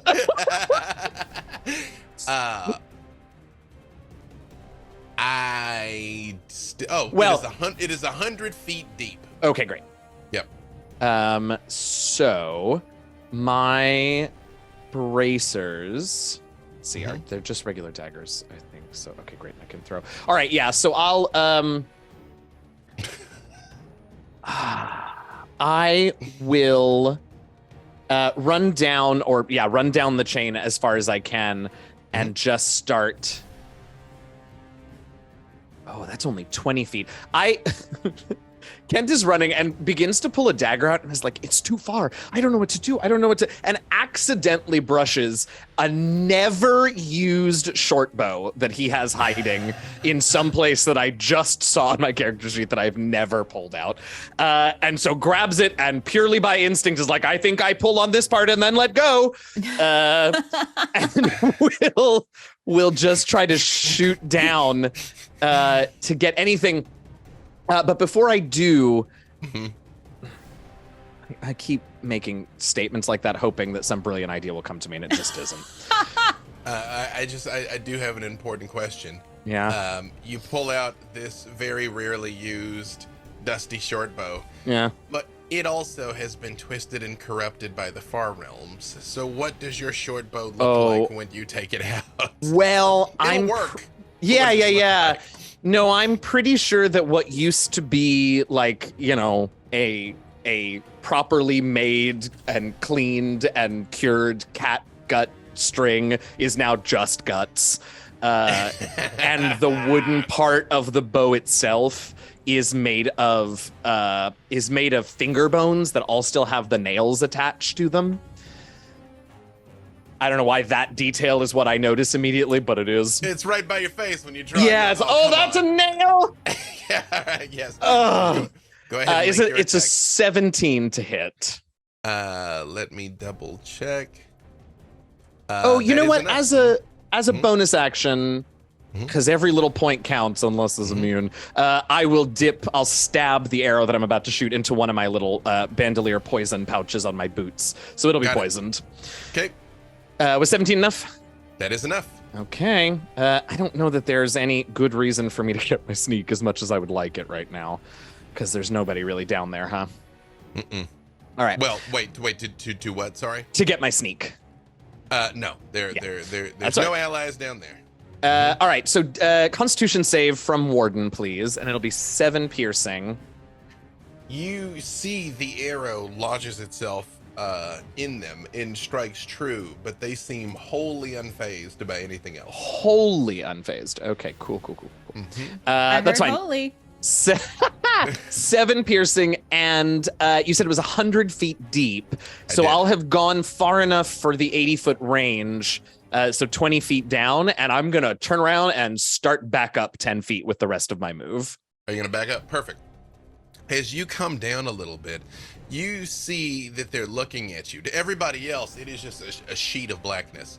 But you see Warden, and they say, "The soul of Bahamut, fragment of the platinum dragon, given in vain hope, a morsel for my master, a taste of what will come. Every god will fall, all consumed by Hadar and Kent." I actually need you to give me a wisdom save. Okay. Don't you roll over. Dirty 20. Oh, it was almost a 10. Perfect. As they're talking, you hear this noisy chatter start to build in your mind, but you're able to sort of like push it out. As they're talking to you, it is just like chattering nonsense, madness, but you're able to withstand it. Perfect. It sucks down here. Hurry up. Evelyn, it is your turn, and Walnut is on deck after that. I kept the green dragon in initiative just for no reason, like whatever, like you're gonna keep concentration the whole time. It's gonna be fine. Don't even worry about it. Like it's not a thing. Like it's, yeah. Since I now have both the longsword and the celestial working with me, I'm gonna go ahead and take a beat, which is uncharacteristic of Evelyn. Usually she'd be like, I'm gonna go and swinging. But I think because Lathander is here and everybody else is working with Lathander, she feels this more of a sense of like a true being part of a team, and that means a lot to her. And so she takes this moment for self-care, which is a really big moment Important. It's in important. character development for Evelyn. Absolutely. So I'm going to lay on hands is the long and short of that very long explanation. And I think I get 80. Can't pour out of an empty vessel. Mm-hmm. Exactly. So I think I'm back up to full. Actually, I'm going to save some just in case someone goes down. So we're going to go with 70. Perfect. All right. And then the Celestial gets to go. You also can move if you want to start heading down the well. It's 100 feet down the well once you start going. Or are you going to stay up here out of the way? I'll head toward the pit. One thing, sorry, I need Kent and Evelyn because unfortunately I forgot to ask you this at the time. No. Give me Dex. It Dex. is con saves. Well, Evelyn and Kent. Technically everyone, just because I will forget to ask you at the time. When you touch the chains, you have to make a save. 14, unless I'm close enough That to is- Evelyn, which I don't think I am. At the time, you were not. So in Evelyn, 27. more than enough. Evelyn, Kent, 9 points of psychic damage. Oh, okay. 9. All right. Oh, well, are you still in your, technically you were flying or you were running? You were running, right? No, I was running on this one because the Okay, fly speed right. when I'm in ghost form is real slow. Perfect. Got it. Okay. Yep. Leon, Evelyn's moving down. And yes, you're a Celestial? Or you're... Yeah. So this is going to be a Defender Celestial, and they're going to use Radiant Mace. So it is going to attack the... attack Warden. Does it have And range of more than 100? Oh, Or it has 100 to at go least. toward it, I guess, then. Yep. Mm-hmm. So it's heading down, basically? Or should I make it an Avenger one so that it can hit from far out? No, I want the Defender. So it moves... Kent's just 30 pointing. feet. Yep, little to the No. left, little over. It flies 40 feet. Perfect. Heading on down. Anything else? And then the Dancing Longsword, how far away is that? I'd say it's with you, so it's still 100 feet from Warden. Okay, well, because it was poking at the dragons. So that's so where it let's would say- be. Let's say, well, the dragons were up. No, they weren't in the hole. It was Okay. attacking the dragons was down here. Mm-hmm. All right, so perfect. it flies 30 feet. So we're Perfect. all moving together. Just squads coming down the hole. Yeah, Walnut Evelyn's and flying, Celestial's flying, Sword's flying. Flying Walnut, then Strix, then Virgil. Yes, you're all in formation. Okay. Walnut. Oof. Yeah, great. Wow, this is a nightmare. Instead of becoming one, I am actually going to summon an elemental spirit right now. And oh gosh, I think actually it's going to be important to do. We're going to do the air one today. Okay. And that is gonna go ahead and be my turn on that one. But then my bonus action is going to be, it's almost like it was another prep round and I'm a doink.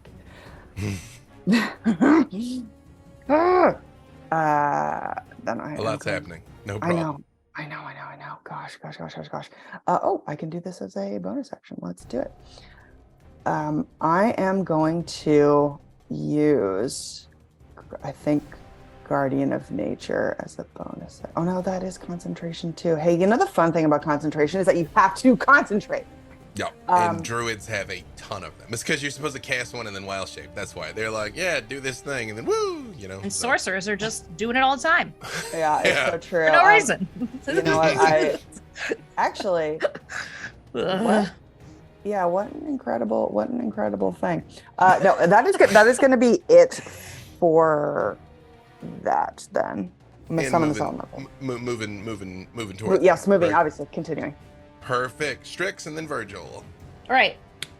I would love to quicken spell and dispel magic on this magical darkness. Hold on a second. Let's see how that's gonna work. Love that idea. Don't like it. Don't like the dark. Unless I choose to be in the dark, reading books by myself. Fair, very fair. Strix waits for Lathander to say something. Give me an Arcana check, Strix. Okay. Well, that's a 1. I mean, I have +9, so it's a 9. It's like, nope, this seems like an excellent course of action. Yeah. Go ahead and roll it, Strix. Do I mean, I'm just like, it's just a cast, or do I? It's just a cast, right? It doesn't. Yeah, but it's a higher level effect. So okay. roll your spell casting Got modifier. It. Oh boy. All right. You're a highly charismatic bog witch. Yeah. What a compliment. Well, my modifier is +5 in general, so. Yeah, just roll it. I mean, just roll a d20 and then +5. That's rather not. That's a. Oh no, that's better than I thought. 18. 18? Yeah. 18 is exactly what you need. Oh, As the darkness as you're like pushing back on it, and it seems like it's not going to give, and it disperses. Oh boy. And since I made that a bonus action, I would just like to just fireball the oh no, not fireball the shit. That was my first idea. My second idea was I would love to cast telekinesis on that heart. Ooh. Oh, it's like 50 feet wide. It's like it's. Oh, so that's too big. Yeah, it's huge. Yeah. Okay. Although, what is your intent? What are you trying to do? Oh, to cause chaos, to just like move it. Oh yeah. To like swing it. Right. Yeah. No, it would be too big for telekinesis. Okay. Then I will just is it alive? Is the heart alive? Is it beating? Is it like a living thing? Is it seen as alive? I love when you ask these questions because I know something cool is about to happen. This is a lot of detailed query. I love it. It's not alive. Go on. I'm listening. So, this is very risky. But I was just questioning if I could polymorph it. Because if it's technically alive, couldn't polymorph the heart because it's kind of like this whole place is basically like Tiamat's messed up for our realm's twisted so it course. Is alive, but it's part of a bigger creature. It's alive adjacent. Oh, it's alive adjacent. Okay. Okay. All right. Then I will just have some fun and just throw a fireball down into the heart chamber just to cause some chaos. What fun. Just for fun. What's the save DC? It's 19, and I believe it is for Dex. All right, let's see here. You see Warden is standing there and just doesn't move and just takes the fireball in the face. And you hear some of the people, the cultists screaming and stuff, but the rest of them don't stop chanting. But yes, go ahead and roll damage. As long as I caused some of them to stop chanting, that was kind of my goal. Okay, 35. Wasn't a big fireball, it's just enough to cause some chaos. It's true. A skosh just a little of chaos as a treat. Yeah. Yep. All right, that's it. That's me. Also, Walnut, I believe your elemental was supposed to do a thing too. It's almost like it was, yes. It's let's put some quick flavor on it. It's supposed to be like a form of an elemental, not necessarily the whirlwind. So let's say it just looks like a big, windy wolf just like traveling down.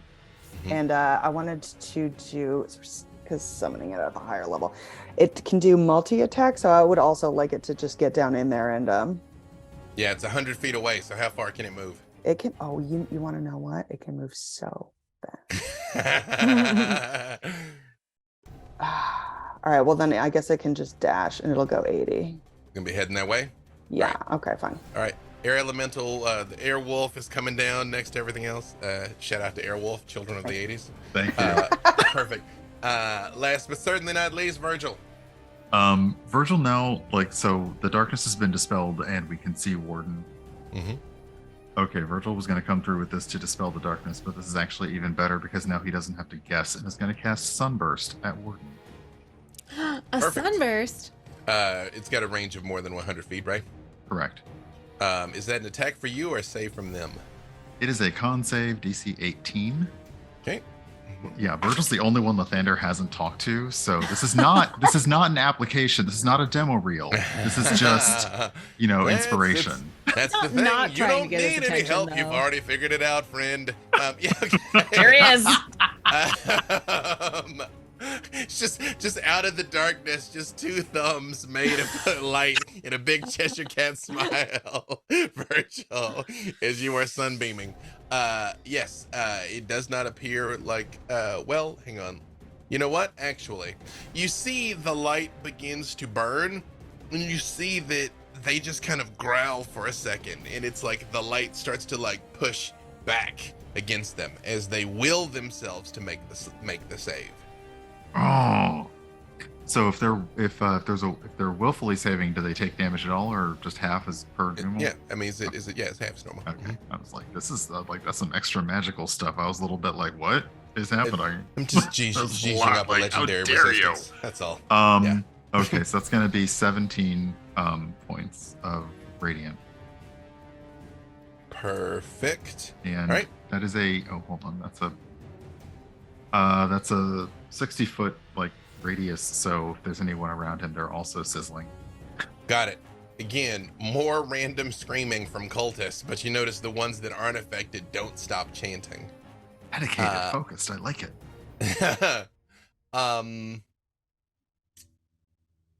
Strix. Mm-hmm. I don't like that. See Warden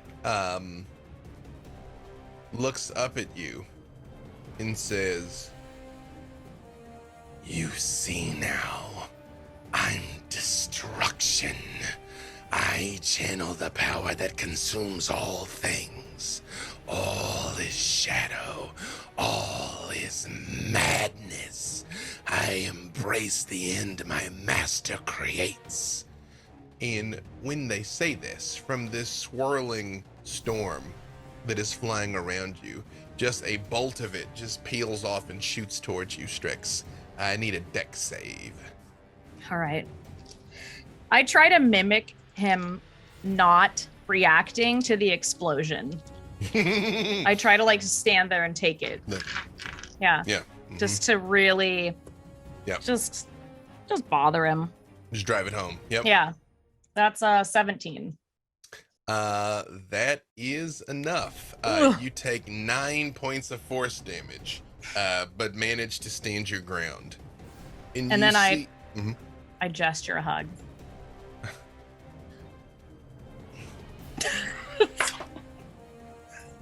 Strix, you see Warden raised this tentacle and was very much about to attack you.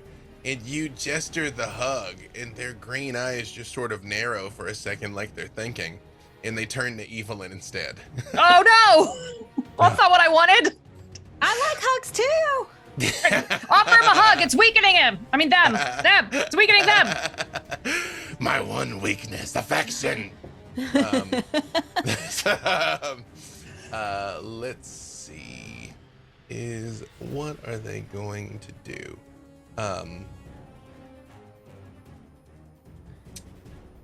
You see,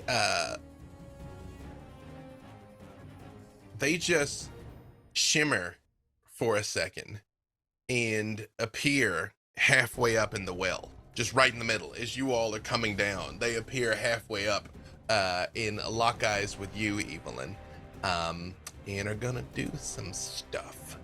Let's see. First thing, your AC is 18, right, Evelyn? It lashes out with the tentacle covered in teeth and slashes you for 31 points of damage and 31 points of force. Not a teethicle. It's a teethicle. So 62 total. 62 total, and I need a strength save. Strength save will be... Oh, man. 13. You are knocked prone as you are like slapped against the wall of this thing. Basically, it's hard to be prone in 0G, but it's gonna take. Have you basically watched? They just paste Evelyn up against the side of the wall while they're standing there. It's like a Looney Tunes like imprint of Evelyn in the rock. Yep.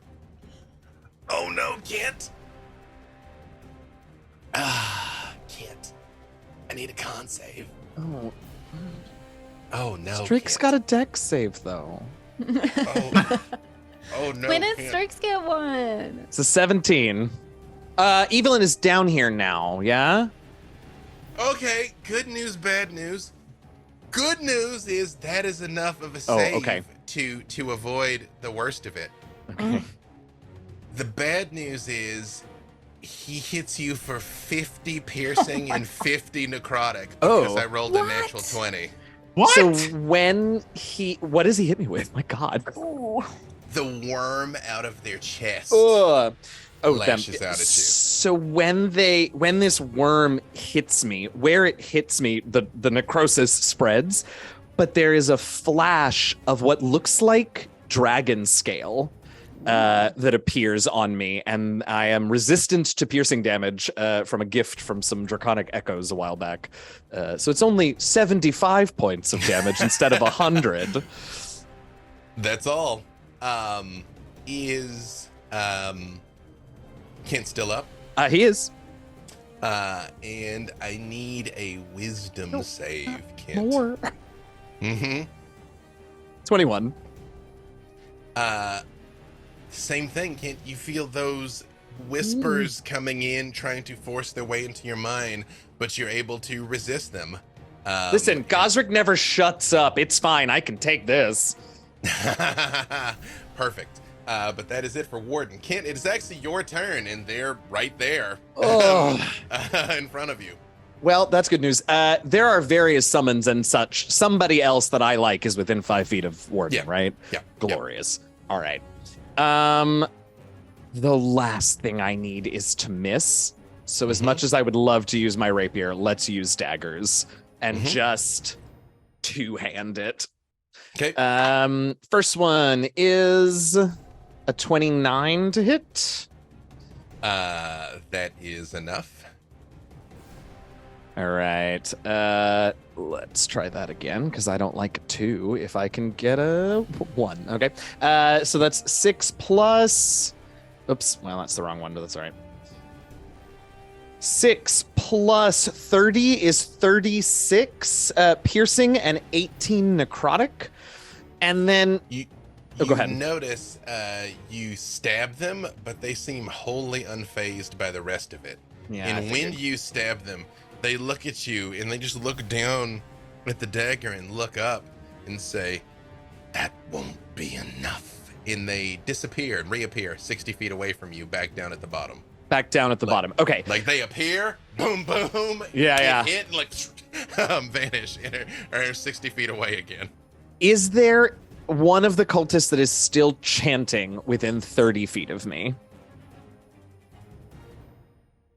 What's your movement? Because you've done one round of movement down the tunnel. So Yeah, but then I came back up a little bit, so I was only 10 10 feet down in the tunnel at that point. They were 100 feet away, so no. So no. Oh, they're all the way at the bottom. Oh, gotcha. All right. In that case, I'm gonna go back up. I can't get them with the other dagger. I can't get them with the other dagger at this point. So I'm gonna go back up and just sort of throw myself down on the outside of the well and just sort of peek over so I can get a bit of a look, but get a bit of cover. And I come out of this well looking rough. Because of the way the chains work down here, although the chains themselves are damaging, it is possible to get 3/4 cover from the chains if you like hide behind the chains. Oh, that's interesting. But then the chains are stingy though, so yeah, if I hadn't just taken 75 damage, I might try that, but I think we gotta. The better part of Valor is living to the next round, so I'm gonna go ahead and get out of here. I rolled a fat 20 on that, unfortunately. Evelyn, it's your turn. You see Warden appear, smash Kent, and then just disappear and is back down at the bottom. So I can't even reach them this turn again. It's almost like they're fighting dirty. But you know what I'm gonna do then? I'm gonna use my battle axe, Lightfall, which was also blessed by Lathander. And given a Indeed, boon. it was. And it can cast Sunbeam. Okay. So it's just gonna Sun Bazooka that guy. And it's a 5-foot wide, 60-foot long line of radiant damage. And the save is Con 18. They are going to make the save. Well, they still have to take half, so there. Yep. So Got a dirty 20 on the save.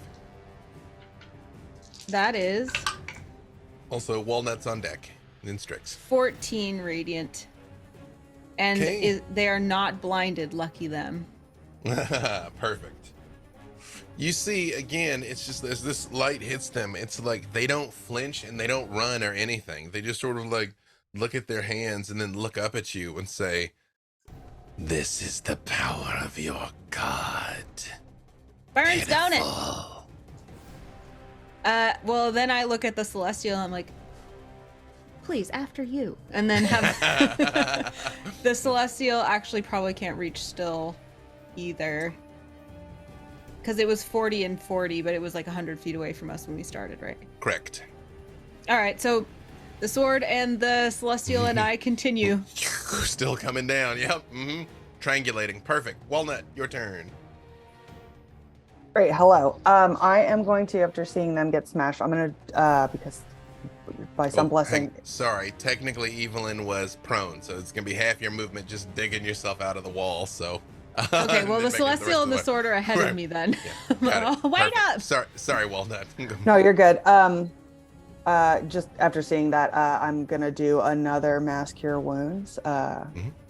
And the total for everybody for that is going to be a very juicy 30.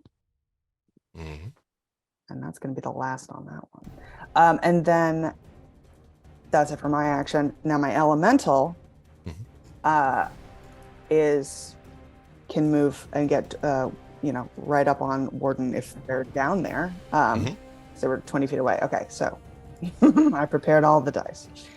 They are going to use their multi-attack, which is all slams. And so I'm going to just start rolling. There's going to be 4 of them. Okay, and the first one is going to be a 14. The next one's going to be a 16. The next one's going to be a 21.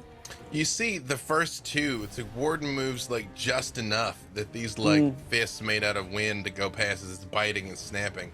I need a wisdom save from the elemental. Oh, gosh, you monster. Yeah, no, we can do that. Down. Hold on one moment. Hold, please, while I watch my elemental die. Okay, here we go. Oh, gosh. You had to pick wisdom. Not that. Roll. Oh, my goodness. Ignore that. Oh, it rolled a 4. It comes flying in, and Warden moves and just reaches out and hits it right in the chest, and the elemental just stops moving, stunned. And will be stunned until the end of Warden's next turn, and it negates the attack. And they look at it and look up at you and say, "Servants of servants, pathetic." Rude. But like you all see the elementals just standing there over Is it Warden. Yeah. is it paralyzed? Yes, it's stunned. Oh, stunned. All right. Tricky. I see. Okay. Very well done. And it's specifically the way they do it. It negates their attack, and they're stuck until the end of Warden's next turn. Yep. Anything else? No, oh no, that is it for me. Strix, your turn, and then Virgil. All right, I would just love to cast a lightning bolt at the warden. Okay. And I'm gonna change it to fire. Okay. Because I just feel like I want to do some direct fire damage, perhaps, to this jerk face, as I'm calling them. Give me a wisdom save, Strix. All right. Ooh, that's a 9. Oh, wait. No, it's an 8. Nope, that's an 8. Yep. I'm not very wise. I do lots of dumb things. Strix, is you jump up in this lightning forms and is about to start crackling towards them. You feel Warden like they're right next to you. You can see they're right over there, but like right next to you. You attempted to show me mercy. I'm beyond such things, but I am aware of what you attempted to do. I will allow you this final misstep. Beyond this, there's nothing but death. And the spell fizzles from your fingers, Strix, and you take 25 points of psychic damage. And you are also stunned until the end of Warden's next turn. All right. You all see the just, and Strix's head kind of snaps back. Okay. And I say, well, I'll try not to hurt you before he stuns me, or they stun me again. Virgil, your turn. Still watching this, like, up and like just teleporting everywhere. It's a lot they're doing. Virgil points and casts magic missile down at Warden. Okay. All right, and I forgot which level. All right, that is that one. So it's gonna be Virgil, same thing. I need a wisdom save. all right. Oh, it's a 13. Virgil, you see what happens to Strix. You summon up the magic, and you hear their voice.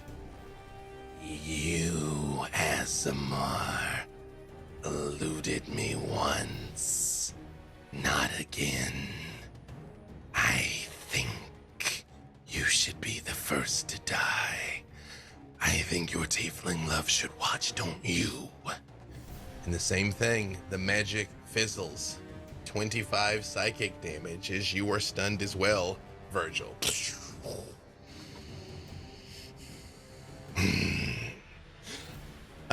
Hold on, sorry.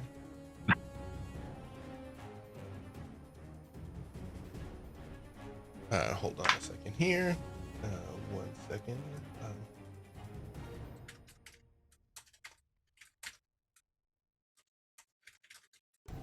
Let's just look up one quick thing. How to let the players catch a break. He knows exactly. Nobody who didn't know how to do that could avoid it so tactfully and perfectly. Well, here's also the problem. A couple of things are about to happen, up to and including the thing that the good people of Idle Champions voted to make worse. Unfortunately, Strix, again, the storm around them lashes out, and because you are stunned, you automatically fail your dex save. For 18 force damage, and Strix is blinded until can't the see. end of their next turn. Yeah. Amazing. And you're stunned, so sort of like Evelyn, as you're making your way down towards them, you see they look up at you, and they say, "Such bravery. Such dedication to your lesser god. Let us see if your Lathander will save you from me." And you see a black beam comes out of the staff, arcing towards you. I need a con save, Evelyn. You could argue that I maybe have cover behind the Celestial, since I'm flying so far behind. You could argue that. Not gonna though. Okay. Because again, the good players of Forgotten Realms, fine sentience of Idle Champions of the Forgotten Realms, said that they get to have the Staff of the Forgotten One, and so they got to use the Staff of the Forgotten One. All right. Con save, Gentle Paladin. 16.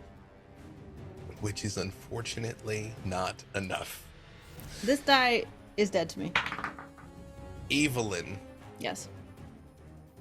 you feel something unusual for you. You feel pain, anguish, sadness, hopelessness, just oblivion, void. The exact opposite of Lathander's light. You just feel darkness, absence, and you are cursed. And while cursed, you cannot regain hit points and are vulnerable to necrotic damage. That's not a magical effect, is it? Because that would be a magical effect.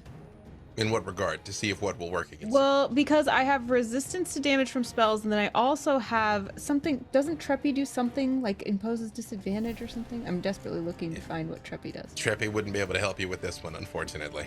Okay. Well, I guess it's not damaging me. It's just giving me a condition, huh? Yes. All right. Perfect. Kent, it is back to you. You feel the box vibrating in your hands, but you realize Warden being between you and it is going to be a problem. Yeah. I sort of give a little high sign to oh god, I almost said Trystan, to Walnut for the healing, and just say, "Ooh, I hope you got a couple more of those. I'm gonna need it."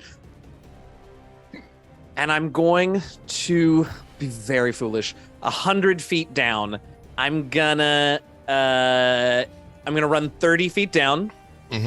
I'm gonna pull that goofy bow out, Mm-hmm. and I'm gonna fire the bow with my action. Let's start there. Mm-hmm. And that is an 18 to hit. That is enough. Okay, great. So that is 8. I won't roll the necrotic, but I will get the rest of the. This is 39 piercing, just right in the little chest mouth thing. It's a horrible phrase. You shoot them. They disappear and reappear again up here in the well right next to you. Great. Oh, less great right next to me. Mm-hmm. Okay. I went 30 feet. I don't think I can take a hit from this thing. So I'm going to use my bonus action to dash to get enough movement to just get some cover from the chain. Whatever that can give me. I won't try and like distance myself because I can't take an attack of opportunity, but I'll just try and get some cover. As you're running, the box is glowing and audibly like at this point. And you see Warden turns and they are looking at it as you are trying to get away. But they don't say anything this time. Evelyn. Oh. They are within range of you as they very much are focused on Kent as they have come back up in the tunnel. So I get an oppie? Oh no, you just normally attack. Okay. Oh, it's my turn? It is your turn. Yes. I got it. Okay. So Evelyn, like, have you seen the Swan Princess when the swan gets shot and she's like, poof, and then she's just like, thank you, Trystan. That happens to Evelyn with the curse, but then she kind of gathers herself and you can see her like silently praying in a glow of light at her heart like this, and she casts remove curse on herself. And it does come off. Hooray. And that's instantaneous, so it doesn't affect my concentration, right? Cool. And Correct. then we will continue on our way. I believe if I am 30 feet behind, we should all get there this turn, I think. Yeah, you're No, still trying I'll be to 10 feet away. Warden is up in the well right now, but it's still your intent to head down towards the heart? Because, I mean, they are very much teleporting up and down. You've seen them doing this. Yeah, I think but I'll keep currently going they're down, up yeah. there. Okay, right. I'll go down to the heart. Can we arrive at the heart this turn? At least the Celestial and the sword. I'll say the right? Celestial can arrive at the arrive down there this turn. Mm-hmm. Let's try hitting it. See what happens. I'm gonna use Radiant Mace, and that is going to be a. Wow, this dice is dead to me too. 16 to hit. As they come out Hold on 1 second here. Perfect. 1 second. As they come up and try and attack this thing, this same energy crackles out at them and attacks the Celestial. I need a wisdom save from them. I guess they're not within. For the record, you all that were stunned by Warden were stunned till the end of their turn. When they just cursed Evelyn, that was the end of their turn. You are now not stunned. Okay? Am I still blind? You are still blind. Okay. But you are not stunned. You're no longer stunned about being Okay. blind. I'm blind. The whiz save is 12 for the Celestial. These beams come out and zap it in free. Actually, it doesn't stun it. Sorry. It takes 18 points of force damage, and it is blinded, unless it's immune to blindness. It is not. Mm-hmm. So we'll have disadvantage on its previous attacks. It's definitely.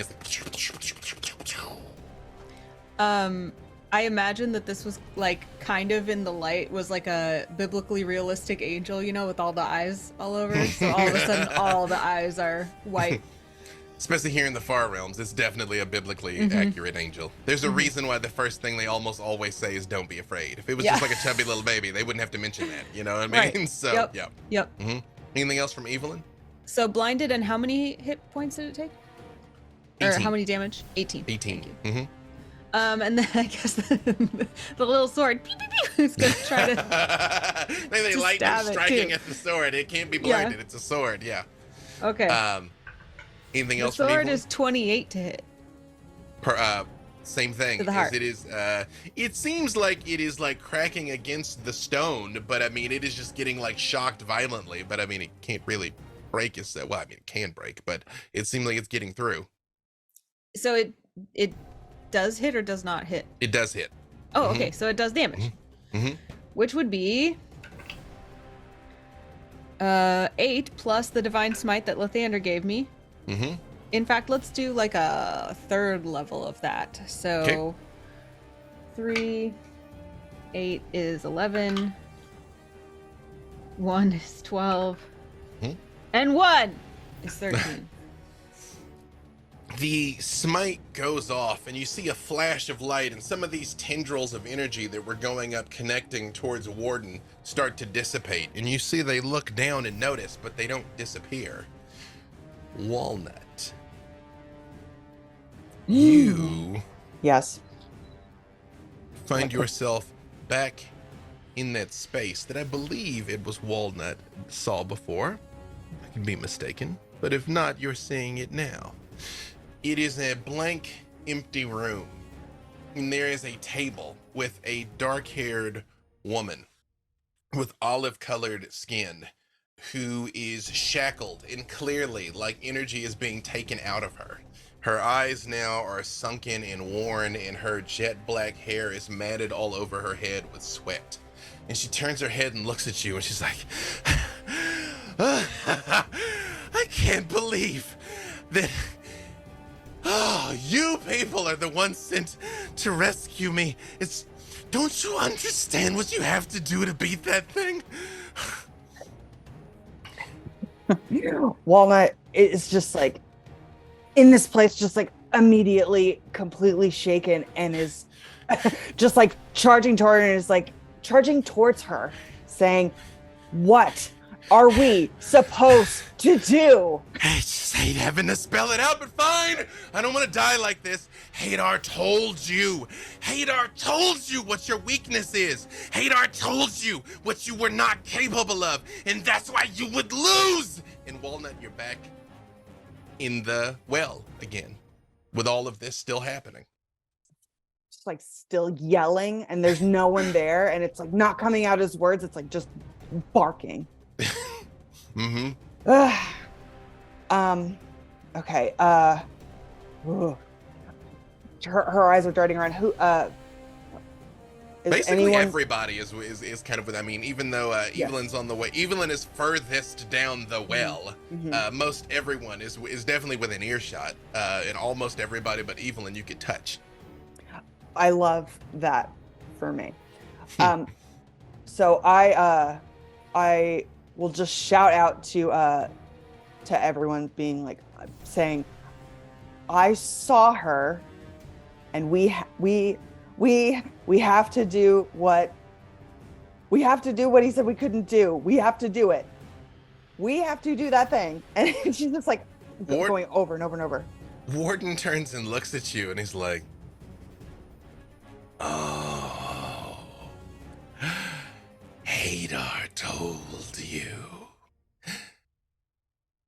I accept my God's test because I know you'll fail it. Come on then, figure it out, heroes.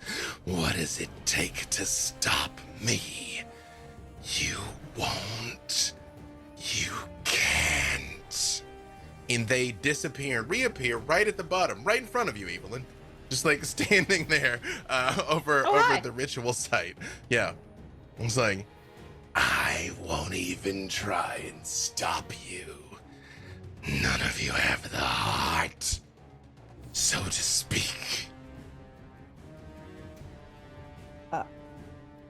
Wow. Is it still my turn?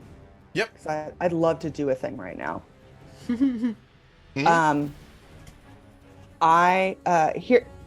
you know what? I'm not going to explain it. I'm just going to show you. I'm absolutely, oh gosh. A lot's happening. Sorry. Ooh, yes. Yeah. Walnut is going to, let's see. Yeah. Okay. It's a tough decision. Okay. She's going to cast, anti-life shell right where she is, which is going to be a 10-foot radius. It's going to move around me. She makes a glittering bubble of safety centered on her. And it is concentration, but that's fine. The elemental poofs. It is going to... Can I give a point of clarification, which may well be Walnut's plan, but I should point this out. Yes. Your friends will not be able to enter this bubble. Warden absolutely can. They are not a biological living thing. Okay, great. Perfect. Your friends are. Warden isn't. Perfect. Wonderful. Thank you. I was going to read this out. Mm-hmm. So I will once that is centered on me, then I think that Walnut is just going to how close is Warden to me? I will absolutely say close enough. Nothing makes sense in the far realms. Okay, so here we go.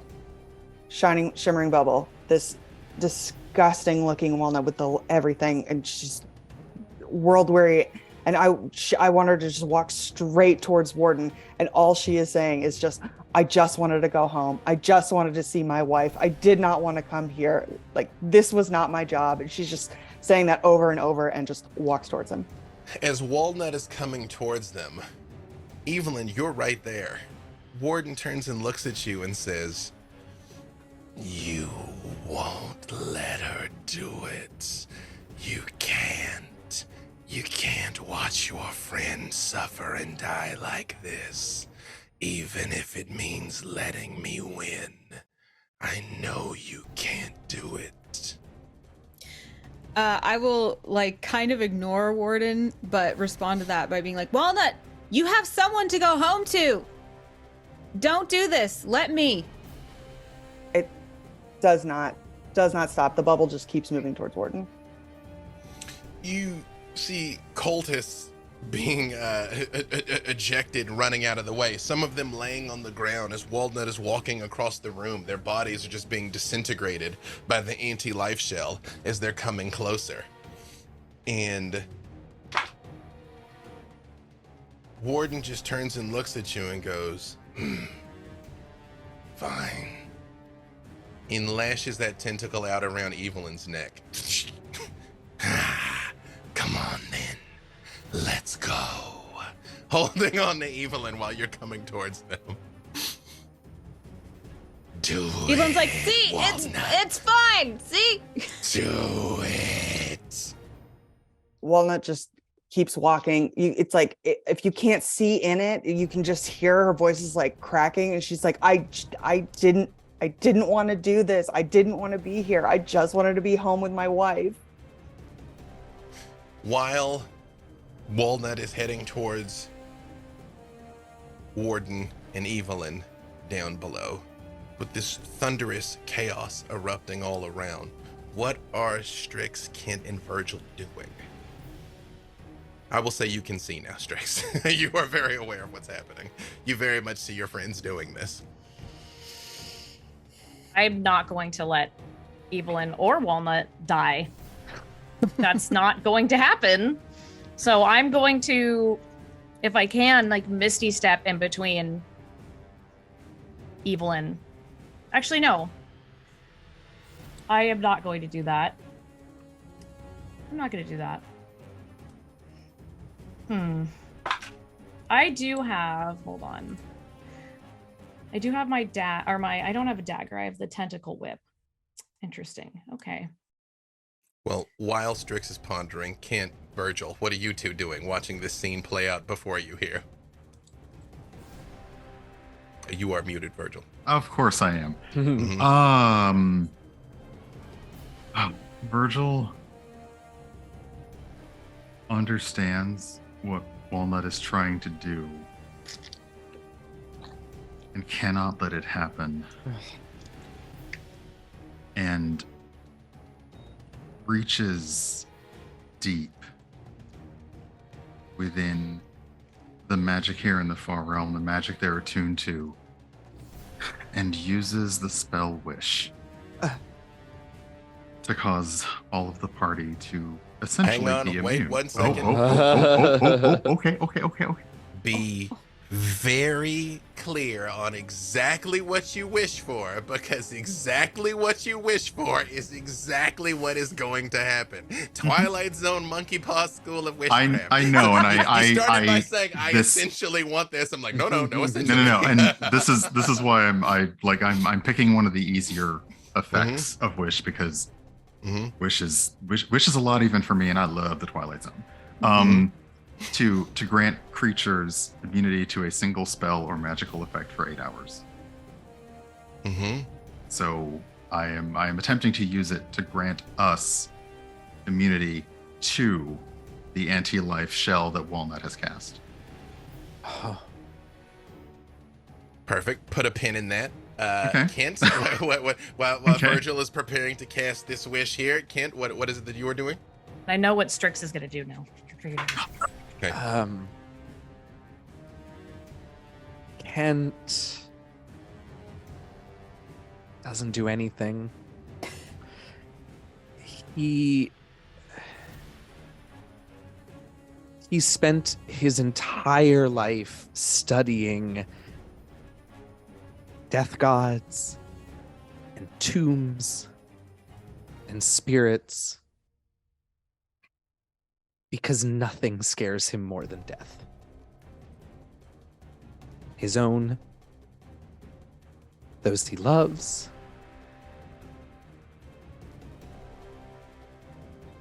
and I think he knows that if he makes it out of this, he doesn't know how he's going to live with himself, but he can't make himself do anything. He just can't move. Nothing has ever come this close. He's seen a lot of shit in 17 levels. But all of that was practice. And it turns out it wasn't enough. Strix, you are, of course, a sorceress of supreme power. I will say you are aware of what Virgil is attempting in the magic that he is weaving, and yet you know the unreliable nature of wish magic, and you see Walnut and Evelyn heading towards this seemingly very final interaction below, and Warden seems wholly unfazed. Besides having the tentacle around Evelyn's neck, is actively waiting for Walnut to do it. Yes, Strix. While Strix is watching Evelyn try to obviously sacrifice herself for Walnut, this whole thing, and they say they have someone to go home to, Strix just looks at the tentacle arm and knows that it's attached to Hadar, to the far realm, to everything, and she wills it to choke her and to kill her, to break her neck, and allows it to do it before the spell is cast, as quickly as it can. She's not afraid of death at all. She's the opposite. She doesn't care. She'll come back. And she, as just before it happens, if it does happen, she's going to use a message spell to tell Evelyn that she's sorry. Here's what happens. Virgil, you cast your spell as the dome of energy reaches and washes out over Evelyn. And Warden looks down and looks at her and realizes that she's not burning, she's not being destroyed. And looks back at you with anger, Walnut, when all of you see a small child standing next to Strix with glowing red eyes. And Hadar looks at you, Strix, and says, "You're sure you would give up yourself for them?" I've done it before. I'll do it again and again, and I'm not afraid of death. Death is just another form. And if I want to, I'll come back.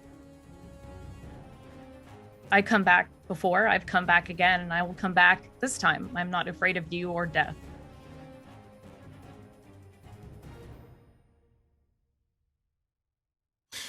What lay ahead for you this time is something beyond your comprehension. But I will accept your sacrifice if it is offered freely. And holds a hand out to you, Strix. Strix is going to conjure a pie. She actually has conjure pies, food. And she says, hunger can mean a lot of different things. It can mean raging death dragons. It can mean barmy, starving people in the hive and sigil. But it can also mean giving your friends sympathy, giving them gifts, giving them happiness, and giving them joy.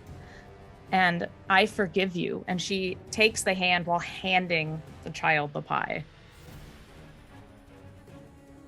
You see, all of you see Strix hand Hadar this pie. In the moment she takes Hadar's hand, she collapses into Hadar's arms. And Hadar looks down and looks up and says, "It's finished," and disappears with Strix. And Warden stops and turns and looks and is like, no, not like this, no, not like this. And Kent, the heart begins pounding in the box. Boom, boom, boom, boom, boom, boom, boom, boom, boom. Yeah, that's enough to shake me out of it, at least for long enough to run. Action dash, bonus action dash, trying to run away from whatever just happened down the well to the heart. The scouring lightning arcs towards you, promising pain, but before you can touch it, it is driven back, coiling uselessly around a faint shimmering field of silver gray energy that suddenly surrounds you, Kent, as you're running towards this heart with the box. And Evelyn, Warden turns and looks at you and lets go with this tentacle and looks around at the room, abandoned by Hadar, and seeing Tiamat's imminent return, and she says, "Strike me down. Give me a warrior's death. I will not stop until I find all of you, until I break each of you. I will destroy everything you care about unless you stop me now." Evelyn, barely flinches at all of this and just has this kind of dead-eyed, sad look, and then just takes her axe and tries to just backhand, like, decapitate him dispassionately. Kent, as Evelyn is rearing up the axe to swing, Warden's eyes turning not towards Evelyn, but towards the heart. The sides of the box dissolve into a cloud of platinum dust as it shoots down to strike the surface of the heart, then explodes as a pulse of silver gray light. The essence of Bahamut is absorbed into the thundering heart of the husk, whose beating slows and then stops. An impossible silence hangs after what seems a lifetime of the thundering rhythm in your body and mind. While you watch, the heart contracts, shrinking down to perhaps a quarter of its size. Then it pulses 5 times, each time erupting with a blinding flash of color: black, blue, green, red, and white. The ritual chamber shudders, its walls heaving as the detritus hanging in the gravity-free space of the well is churned to ash. Then that ash congeals to 5 long, sinuous shadows linking to a larger mass below. Light and shadow join and merge, threaded through with blood and fire, lightning and shattered bone.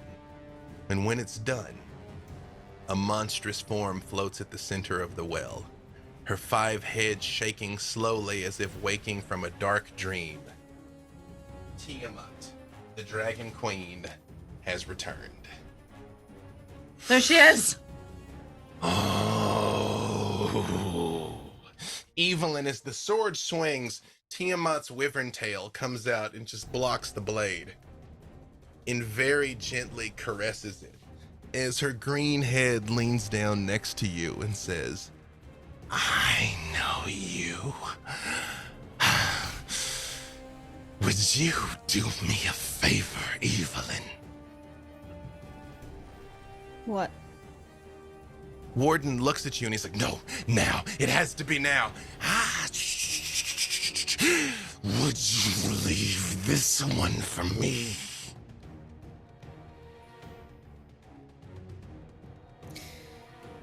Do you know who was your savior just now? One of her palms comes out and a huge clawed fist drives Warden down into the ground with barely their arms and legs and head are sticking out, and the concrete swirls over it, and Tiamat shifts back into a form that all of you have seen before of the Dark Lady. She looks worn and bruised, but her poise is immaculate. I am aware of what Strix has done. I'm aware of what all of you have done, you heroes. Stopped my previous resurrection, some of you raising hand against me personally, and yet now you all are my saviors, and as such, I suppose we're even. We will be as soon as you bring Strix back.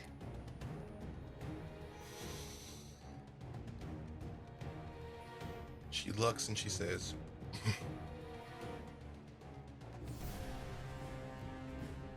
"Evelyn, you know better than most that I am a creature of chaos. And there is nothing that a creature of chaos hates more than speaking the truth. Perhaps it is my current state of resurrection. But whatever Hadar has done, your friend is at least currently beyond my reach."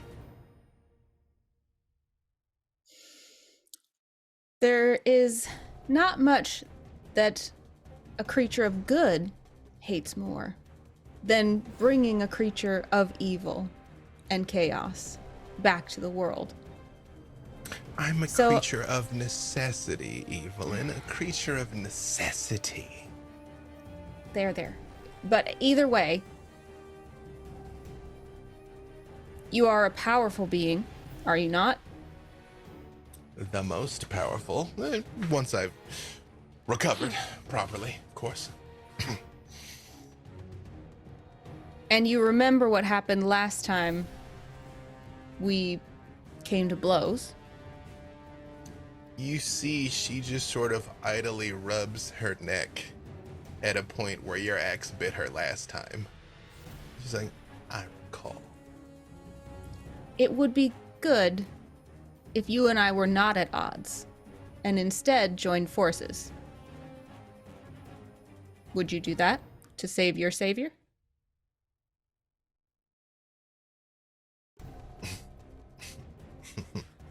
Evelyn, I said we were even. Are you about to ask me to accompany you on some grand adventure to find and liberate Strix from whatever far realm, twisted apocalyptic hellscape Hadar has dropped her in now?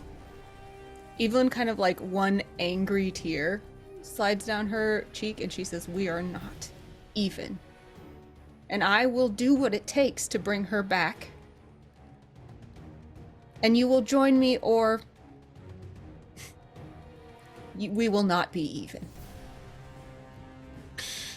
You see the Dark Lady reaches out to wipe that tear away. Do you let her? I kind of like, you know. She doesn't force it. She just sort of stops and looks at it. And she kind of takes a step back and she looks at you, Walnut. And she says, you were going to do it, weren't you?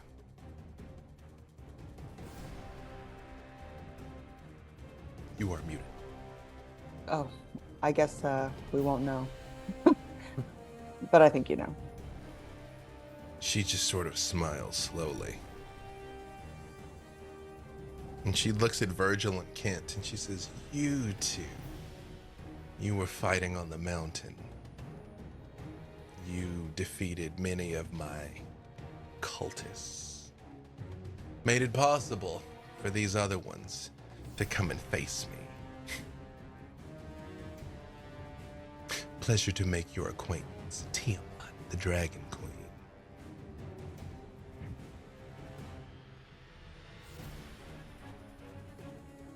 It is. Kent starts to come up with a clever quip about the great worm that his friends took down. And it just sort of dies on his lips. And he walks over to Evelyn and turns his back to Tiamat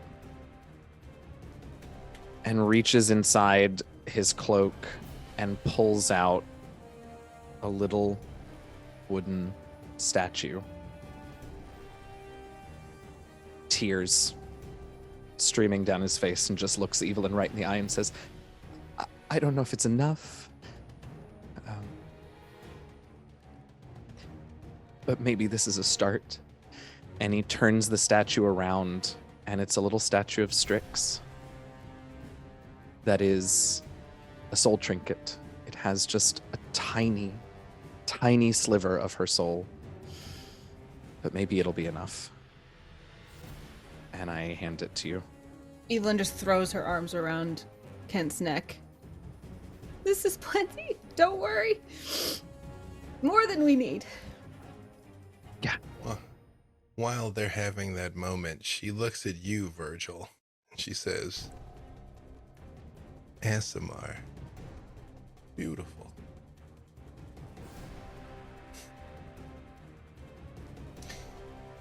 Tell me. I'm curious.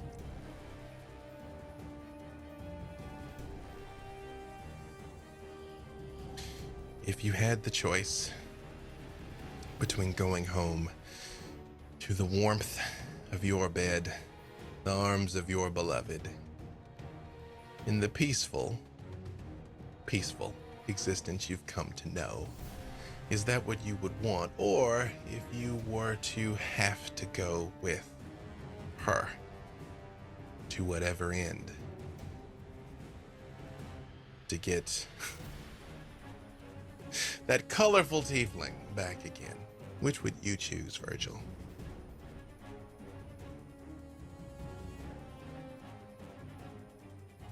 Would be comfort to return home. It wouldn't be right.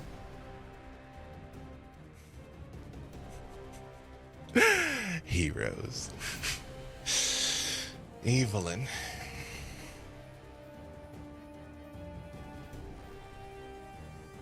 You may think that I am in your debt, but as I said, we are even. But perhaps I owe Strix something slightly more. And she reaches into the folds of her form-fitting gown and produces a handful of scales. A white one, a blue one, a green one, a red one, and a black one. And she hands all of them to each of you except the red one. She holds the red one up to you, Evelyn. She says, when you need me, speak into this. I will come. I will help you. And she puts it in your palm and she says, but for now, I'm needed somewhere else because I am, of course, great and merciful. So, to show my appreciation for all of you, I will not scorch your home world. Next, probably not even in your lifetime will I return to Faerun, although there are so many deserving of retribution, I will spare them for the time being. I am needed elsewhere. It seems the people of Kryn have forgotten their queen, and in front of you she starts to change. Thick armor starts forming all over her with a crest of a heavy helmet and a staff forming as tails start coming out from behind her. Says, my previous cultists were not the match of you heroes. This time I think I'll raise an army of dragons. I'm bored of you mortals. I will return you home. Next time, perhaps we will fight on the same side, but should you come to Kryn, I promise nothing. And she stamps her staff down, and with a bright flash of light, I think that is a good place for us to stop. Ugh. Wow. Oh my gosh. I so rarely have like goosebumps for like an hour. Yeah. Okay. Our skin's exhausted. No, it's That's not cool. I'm not I'm okay. sorry about Strix. I'm sorry. I'm not okay. Bravo. I will. I know we're a little over time, and I'm gonna wrap this up. I would just like you all at home to know there was consent there. I'd let them know they would be faced with a challenge. I'd let them know they would be faced with an opportunity for sacrifice, and it would be up to them to play how they played it. So what you saw happened in real time, but they were aware that there was by no means a guarantee that they were all coming home from The this. callback to the like Evelyn died and Strix was like, it's okay, this happens all the time, to Strix dying at the end. Yeah. And the difference that once they realized how messed up it is that they see their friends die all the time. Yeah. So good. Well, That and was- Strix is not as afraid of death, so I feel like she wouldn't have done it like as if she had been afraid of death. Yeah. So, and I think that Kent's like inner monologue was a good juxtaposition to that. It was amazing. I love how opposite these two tieflings are. And yeah, I love it so much. Bravo. Sorry, yes, what were you gonna say there? Oh, I was saying I'm really excited for what your transition for. Just like Strix gave up her soul, we're about to give away a huge bundle here. You're over here stealing my lines. I was just gonna say, yeah, we'll have a couple of moments of aftercare here, but let's wrap this up for the people at home that have been waiting with bated breath. For the episode 6 giveaway winners, for the Spelljammer Collector's Box, that big chunky baby is Gambler OG. Glad OG got it. The Anchors Away collection is for Tigress Dark. And all of you can use code Dreadnought15 at dndmini.com for 15% off your next order. Thank you, WizKids. That expires 11/22. We are on 11/22, or 11/22's tomorrow. So either way, maybe you should use that quickly because it just says 11/22. I don't know how long that code's gonna work. Special thanks to Luca for amazing production throughout all of this series, to V for being an amazing producer. They called her the Dungeon Master understudy. Absolutely not. She is a glorious Dungeon Master in her own right, but that is what she was referred to behind the scenes. Thank you to Jay, Jordan, Mars, and Sean for moderating our 6 episodes. Thank you to Anna, Brian, Eugenio, Trystan, and the artist formerly known as Holly for coming together so beautifully and brilliantly for this Eldritch adventure. Thank you to Scott's Virgil Gray, who wrote the adventure and handled the details after Dylan and I kind of painted it out in broad strokes. It's weird what's written for me. I can't read what's written for me, so let me just say this one thing. It says thank you, B Dave. Thank you, B Dave. Thank you. Thank you. And thank you all for your patience. As you know, this there was some rough stuff right there, right about in the middle, but this was wonderful. So check out the Spelljammer and Far Realms DLC packs. They're available now. Eldritch Lich Warden is coming this Friday for Eldritch Lich Weekend, and we'll see you in February for the next Idle Champions Presents, and I will just say, we already gave you some hints about what's going to happen next. Bye-bye.